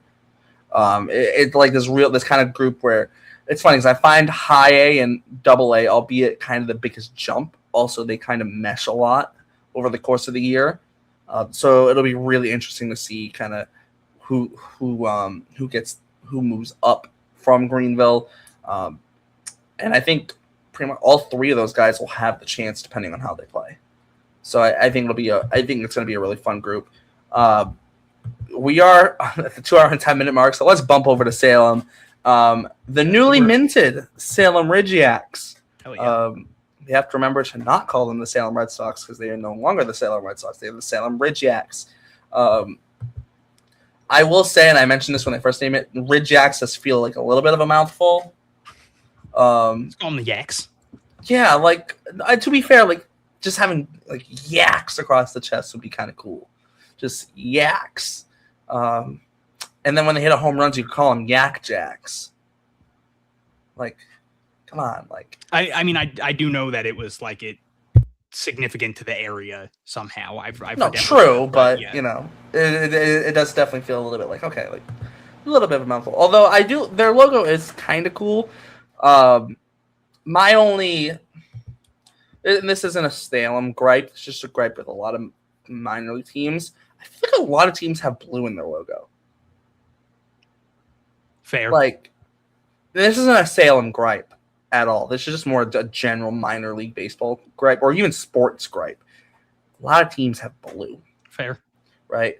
Not saying they should have done something outlandish and gone with freaking green and yellow or something. Green, yeah. Yeah, I'm not saying they should have done something outrageous or I'm wearing a purple Liverpool jersey. How many teams have purple? The minor leagues are about having fun. That's why the Savannah Bananas are such a recognizable brand. They're yellow. Yep. Yellow is fun, right? Not saying blue can't be fun. It definitely can be, but it feels like everyone's blue. Everyone's got some sort of blue in some way, shape, or form. But to the Salem Ridgeacs, let's start on the catching situation here. Luke Heyman is slated to be the starting catcher per Sox prospects. You also have Claver Salazar and Alexander Mamble.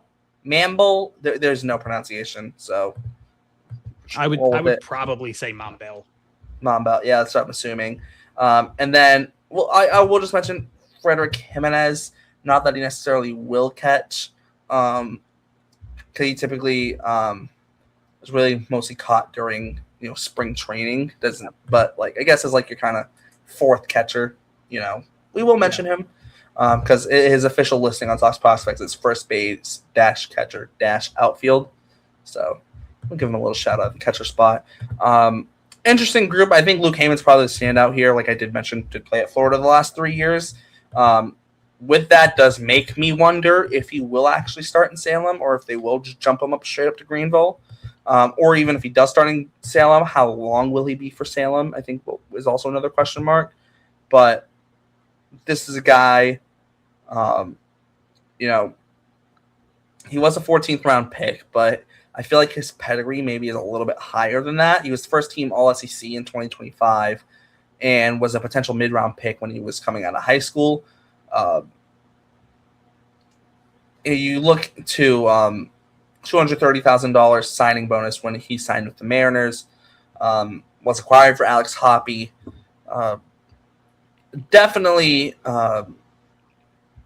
Definitely interesting. I think that, he is 21, right? He's definitely a little bit old-ish he's 22. So definitely a little bit old for Salem, for low A, which, like I said, does make me wonder. But if he does play at low A, I wouldn't be shocked if he just tears covers off baseballs until he gets moved up to Greenville. In all honesty, that would not shock me. Yeah, I actually, in my predictions, I had him in high A, and I had Adonis Guzman in single A because, like, Sox Prospects has him listed as the starting catcher, and I think he is going to mainly play first base because he's not a great defensive catcher. And again, with how many catchers the Red Sox added into the system, I think they're going to move some of them around, and first base is not a great position for them in the minor league system. So I could see them putting him in Greenville. I mean, he could also do this in single A, but I could see him just mainly playing first base. And don't get me wrong, I'm sure they will still throw him in at catcher because the offense is so intriguing that, like, hey, if the defense clicks and he becomes a decent enough defensive catcher who can maybe get you a 30 homer season, that's nothing to blink at. You're all of a sudden he's becoming a serious name. But we've seen Cliver Salazar a decent amount. He had some big hits last year. And then, like you said, Frederick Jimenez can play the position, but he was mainly a first baseman last year. And didn't have like a great season or anything, but he did end the season with a 2-homer game. Like the last game of the season was a 2-homer game for Frederick Jimenez, which was pretty cool. But yeah, they have so many catchers, and this isn't like, I feel bad because I feel like I'm almost like pooping on Sox prospects here. I'm not. Obviously, these are just projections. But it's just like they had Ronnie Hernandez listed in high A on the IL, and again, I'm assuming that means he's hurt. But so when he's healthy, then high A has like 4 or 5 catchers, and so it's like I feel like we're going to see maybe another one of those guys down in single A.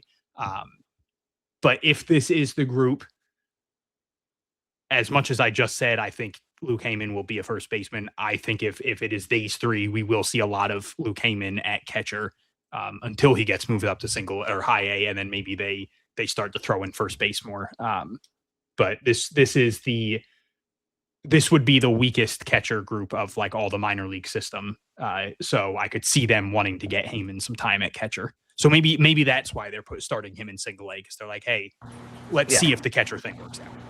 Definitely. I also think too, like considering that this is like the quote unquote worst grouping of catchers, and it was such a perceived weakness in the system. I shouldn't even say perceived weakness. It was kind of the weakest spot in the system last year, and they have done a lot of work. Obviously, none of the acquisitions have been massive, but they've very kind of quietly added to the catching depth throughout the system, and now you're kind of looking at someone like a Luke Heyman, where, when the Red Sox get him, maybe you're thinking maybe he does start in Greenville. And now you kind of look at all the guys they've acquired throughout the entirety of the offseason, and you very well can make that case for him starting in Salem and getting everyday catcher reps in Salem before bumping up to Greenville, probably relatively early in the season. Let's be completely honest. Yeah, and that's a compliment to the system. That is not an insult to like Luke Heyman. Like, exactly. I'm not saying it's a bad catcher or the worst catcher group because of him.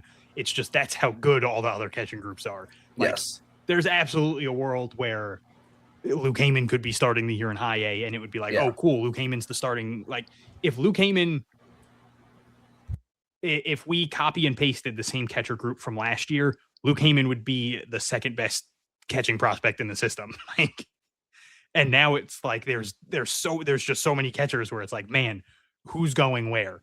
It's not an insult to him or any of the other catchers on the Salem roster. It's just the catching in the system has taken such a massive leap compared to this time last year. Yeah. Let's bump over to the infielders here in Salem. The listed first baseman is Frederick Jimenez, like I mentioned. At second base, Evanson Pinto. Third base, Ty Hodge. Shortstop, Starlin Nunez. Also on the bench, D'Angelo Ortiz. That'll be a fun one for Red Sox fans. And then also Ilan Fernandez. I'm not 100% sure how to say it. He was in the FCL last year. And then also will be also another interesting thing, Stanley Tucker, where does he play? He's currently listed as the DH, but he could fix into that. He could figure into that infield mix potentially. Yeah, absolutely. Especially maybe Pinto, but Vincent Pinto is the only one who I think would even have a case to be a better defensive infielder than Stanley Tucker. So literally just to help out the pitchers, I could see Stanley Tucker being in the infield often because you can move him around and spell people, and he can also play the outfield. But I think most of his time spent will be in the infield. Yeah, no, definitely. I think the biggest name to watch here is going to be Starlin Nunez. We saw last year. We saw him last year in Salem for 110 games. It'll be interesting to see how long his timeline is going to look in Salem. Yeah, depending on how he plays. He is 20 years old. Doesn't turn 21 until October, so it's not like it's not no rush or anything. But he kind of had this steady progression. 1 year in the DSL, 1 year in the FCL. He played last year in Salem. Should start this year in Salem, but we'll see how long he does stick in Salem. I doubt he'll be there all year. I would be extremely. He was really good last year. He was. I would be extremely shocked. He was the spark plug of the offense. Whenever they needed something, he was the one doing it. He was stealing bases, hitting clutch triples, hitting homer. Like, he was doing everything. Defense is he made a lot of easy mental errors. Like, he had a ton of errors, but also makes a lot of like highlight defensive plays, and that's just a young kid in the minors, where it also doesn't help that you're also dealing with like a young first baseman who, you know, if you're throwing a bad throw to Wilson Contreras, most of the time he's making the pick and saving you from an error, whereas, you know, this first baseman, whoever the first baseman is also learning, so he's not making the pick as much. But yeah, he's phenomenal, and I agree with you. I can't see him being there very long if he even starts the year there. Excited to see what D'Angelo Ortiz does. Obviously, it's D'Angelo Ortiz. It's hard to not be interested what David Ortiz's son is going to do in the system. Very much, and so. He looked decent enough there last year in Salem. Yes, and I'd imagine they're gonna. I think they're. Not that it's a bad thing, and I don't want to word it wrong because he's earned everything he's gotten so far, but I do think there's going to be that little bit of almost like bias where they're like, man, we got to get D'Angelo in the lineup as often as possible because it's D'Angelo Ortiz. And again, he's earned it. He's a solid defensive first baseman. He can play third base. He hasn't shown much power, but he puts the bat on the ball. And you know, I could see him being the opening day first baseman over Frederick Jimenez. And then, Pinto, mainly a defensive infielder. Maybe he can give you a little something with the bat. Ty Hodge, undrafted. To me, the big thing is the star of the infield isn't even on the roster at the moment. It is Dorian Soto whenever he gets promoted. Exactly. I'd imagine it's going to happen sometime this year. Maybe he gets the Justin Gonzalez treatment where they put him in extended spring training. He plays one FCL game, and they're like, "All right, go to Salem. Up to Salem you go." That would be fun. He is going to be the star of that offense whenever he gets there. Exactly. Let's bump to the outfield here. The projected starting outfield is Anderson Fermin and Diazakar, who we did talk about last week with Andrew Parker, and Andrews Apata, and then Skylar King is listed on the bench. We also want to talk about another guy who can go and get it. Skylar King, another one of those guys who can go and get the ball in the outfield. But obviously the star of the show is, as we talked about last week, is going to be Andy Asakar. Yeah. Is there anyone? I don't want to kind of rehash what we said last week about him. Yeah. Is there anyone else we want? I obviously like Skylar King. Duh, like elite defensive center fielder. Yeah. Last year in Salem, played 25 games, 258, 359, 382. Nothing crazy, but feels very Nelly Taylor-esque in a way, right? 22 years old, so I wouldn't expect him to be in Salem super, super, super long. But like I said, does definitely feel a little bit Nelly Taylor-esque. in a way. Yeah, there's, like you said, really nothing to say about Andy Azakar. We talked about him last week, and we're almost at 2:30. So, but yeah, he's going to be super fun to watch. He is at the moment the star of this lineup. Anderson Furman walks a ton. Would like to see him try to swing the bat a little bit more. It seemed like when he got called up last year, he was really just working for those walks, and he was not hitting the ball at all. And he doesn't have a ton of power or anything. And he's super fast, so I get it. He's just like, hey, I'm just going to get on base and steal bases. But like we mentioned 2 hours ago at this point with Braden Ward, you need to swing the bat to get better. He can't just be trying to work walks and bunt and get it like, cool, you're very fast and you have a good eye, but put the bat on the ball and let's see what exactly. happens. Hey, they say chicks dig the long ball. They don't say chicks dig small ball. Yeah, exactly. There's a reason. Yeah, there's a reason I'm still single, because I was much of a small ball guy. Andrew Zapata is no disrespect to him. I'm very intrigued to see what he can do this year. I think he's from Georgia, right? I'm blanking on this now. North Georgia. Okay, yes, North Georgia. He went to North Georgia. He lived in Georgia, and then he went to North Georgia College. Good combination of power and being super fast, but I don't see a world where Skylar King is not in the starting lineup as an outfielder. Exactly. He is one of the fastest guys in the system. He has very little power, but he's going to get a ton of extra base hits because he's so fast.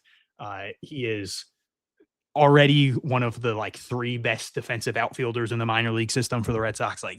He is a very good player. He's a college guy.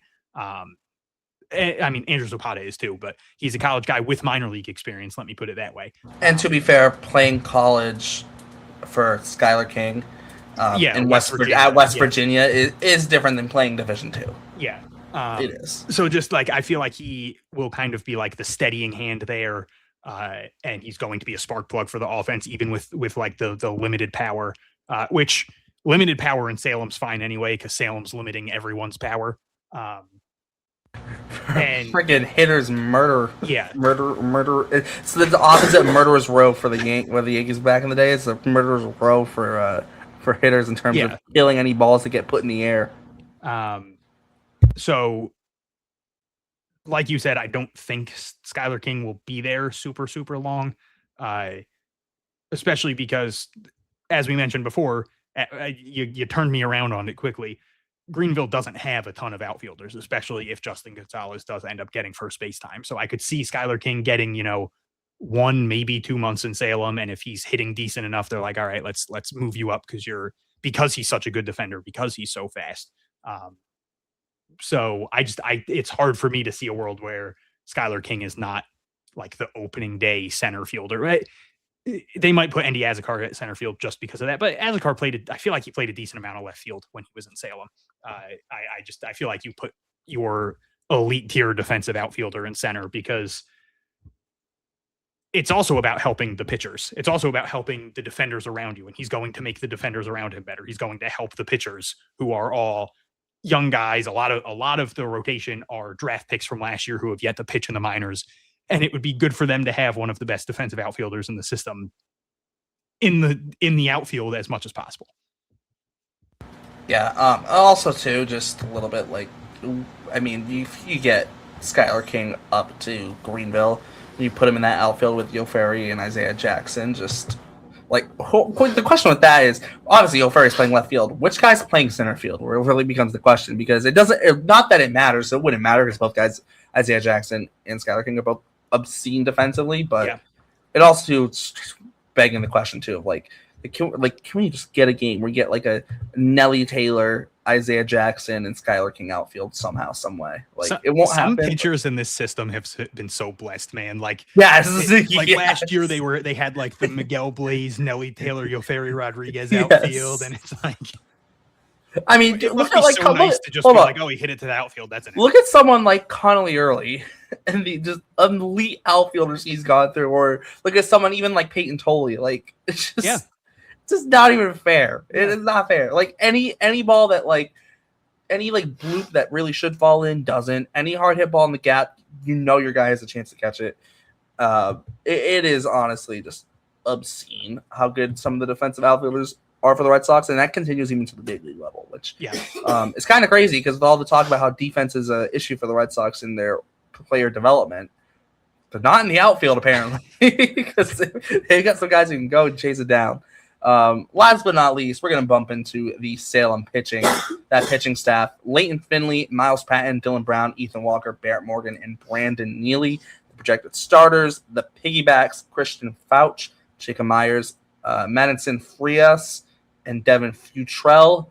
And I'll roll it out with the bullpen. Patrick, is it? I'm assuming it's I think it's Galley. I think it's Gale. Sox Prospect says Galley. Galley. Or Galay, or I don't know. Williams Rodriguez, which has a U in Williams, which makes no sense. Oh, I'm excited for the next one. Oh God, I hate you, Hunter. Gilbel Galvan, oh God, Nicholas De La Cruz, Griffin Killander, Adam Bates, and Harry Blum, which I almost missed the L in his last name. That would have been bad. That's the Salem pitching staff. For me personally, I'm excited to see Brandon Neely, hopefully. Obviously, third-round pick in 2024, has yet to pitch in the system. We did see him in the AFL this past offseason, but has yet to pitch in an affiliated game for the Red Sox. Actually, I don't even think he's pitched in the FCL even. No, hasn't even pitched in the FCL. Really hasn't pitched since his junior year in Florida at the University of Florida in 2024. Another interesting note, though, with Brandon Neely potentially being in this rotation is Luke Heyman was his catcher in Florida at the University of Florida. So I think that's an interesting connection that obviously probably won't last super long, but like I would assume both of them would get to Greenville at some point this year. So I think that's a nice little interesting thing to kind of see there. And I mean, Neely was, drafted in that third round and, mostly pitched in relief out of college. The plan was to stretch him out. Seems like that's still the plan. So it'll be interesting to see what his first what hopefully will be his first healthy season with the Red Sox looks like. Yeah. One of the interesting things about the rotation is according to the Sox prospects rotation, none of those guys have pitched in the minor leagues yet. Yes.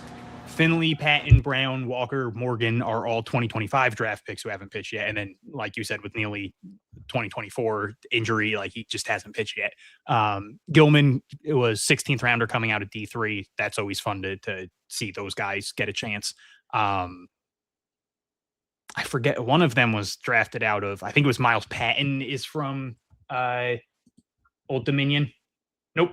Texas A&M. Oh, he's A&M. One of them is from Old Dominion, which it's Dylan Brown is from Old Dominion, which is where Noah Dean was from. Obviously, he's not in the system anymore, but it's going to be really interesting to see because we don't have a frame of reference with any of these guys.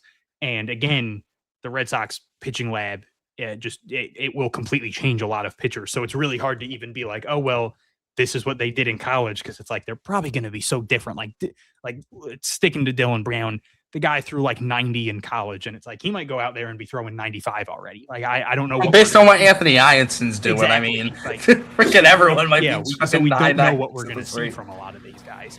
Exactly. And then reliever wise, Christian Fauch, Jacob Myers are absolutely disgusting. They're both draft picks from last year too. They were Fauch was a 5th rounder. Myers was a ninth rounder. Yeah. Myers can hit 102 on his fastball. He's from LSU. Fauch has a disgusting fastball splitter combination. He is going to be Jacob Myers. I think maybe they try to convert to a starter at some point. I don't think they should. I think both of them will end up being relievers. But Sox Prospects has Fauch as a piggyback right now. Yeah. I think he is pure reliever. He's really only got 3 pitches, and it's fastball splitter are 90% of his workload. And I don't see why they would want to add pitches, because those are so good. And it's hey, just make him a reliever. Not everyone has to be a starter. Make him a reliever and let him have those 2 pitches and maybe work on his 3rd pitch. And that's fine. I feel if you try to add too much to his game, the other stuff might regress a little bit, and then he's not the guy that you drafted. I could see Fouch and Myers both flying through the system. Like I could see them just being disgusting in their bullpen roles and getting all the way up to AA maybe by the end of the year. A lot of these other guys also 2025 draft picks now that I look at it. Devin Futrell, though, I just wanted to shout out.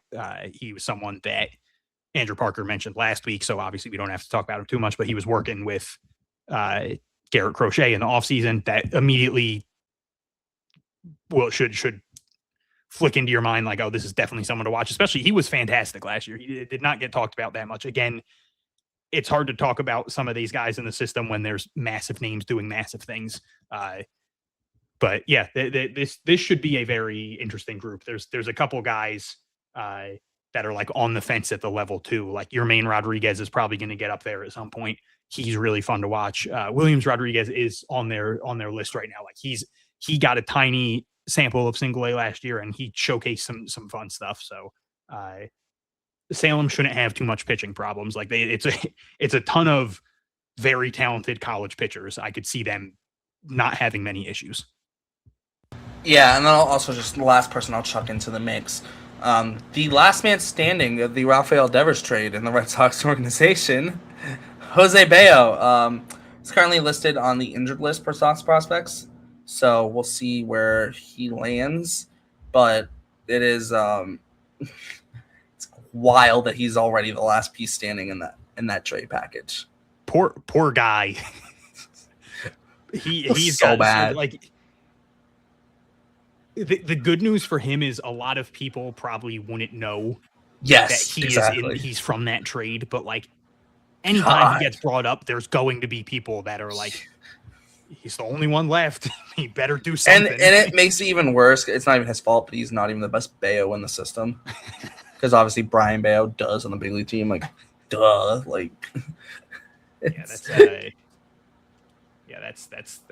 rough, man. Yeah, it's rough. That trade. He Jose Bayo one day gets to the big leagues and is gonna have to put J Bayo on the back of his jersey. That's so bad. Those jersey sales are already doomed. But yeah, he's currently listed on IL, so I don't know him and Cole Tolbert. Yes. I don't think Cole Tolbert pitched last year either. But Bayo looked decent in his time in Single A. Yeah. Nothing special. He like wasn't striking people out a ton or anything, but he posted decent enough numbers. It would be great if he could become like a decent prospect and like intriguing enough that people have a little bit of hope or they can flip him for something, or because that trade's just uglier and uglier by the day. So. Hey, well, guess what? Jordan Hicks is gone at least. There's always that. Jake will be proud of us. We ended in under 3 hours, shockingly. Yeah. New development. Probably won't be that way next week. We'll figure it out, though. Hopefully not. To be fair, this should be a longer week because we had the yes, it should be. But exactly. With that, though, I hope everyone enjoyed our talk. All of our talk about our prospect housings. I know Hunter got a kick out of that one. So, and thanks, and obviously, as always, all of our talk about the prospect housings on this podcast housing. So we're gonna wrap it up there because we're closing in on 2 hours and 40-minute mark. So as always, thanks for tuning in to the Pesky Report. My name is Derek. I'm here with Hunter, and we will see you next time.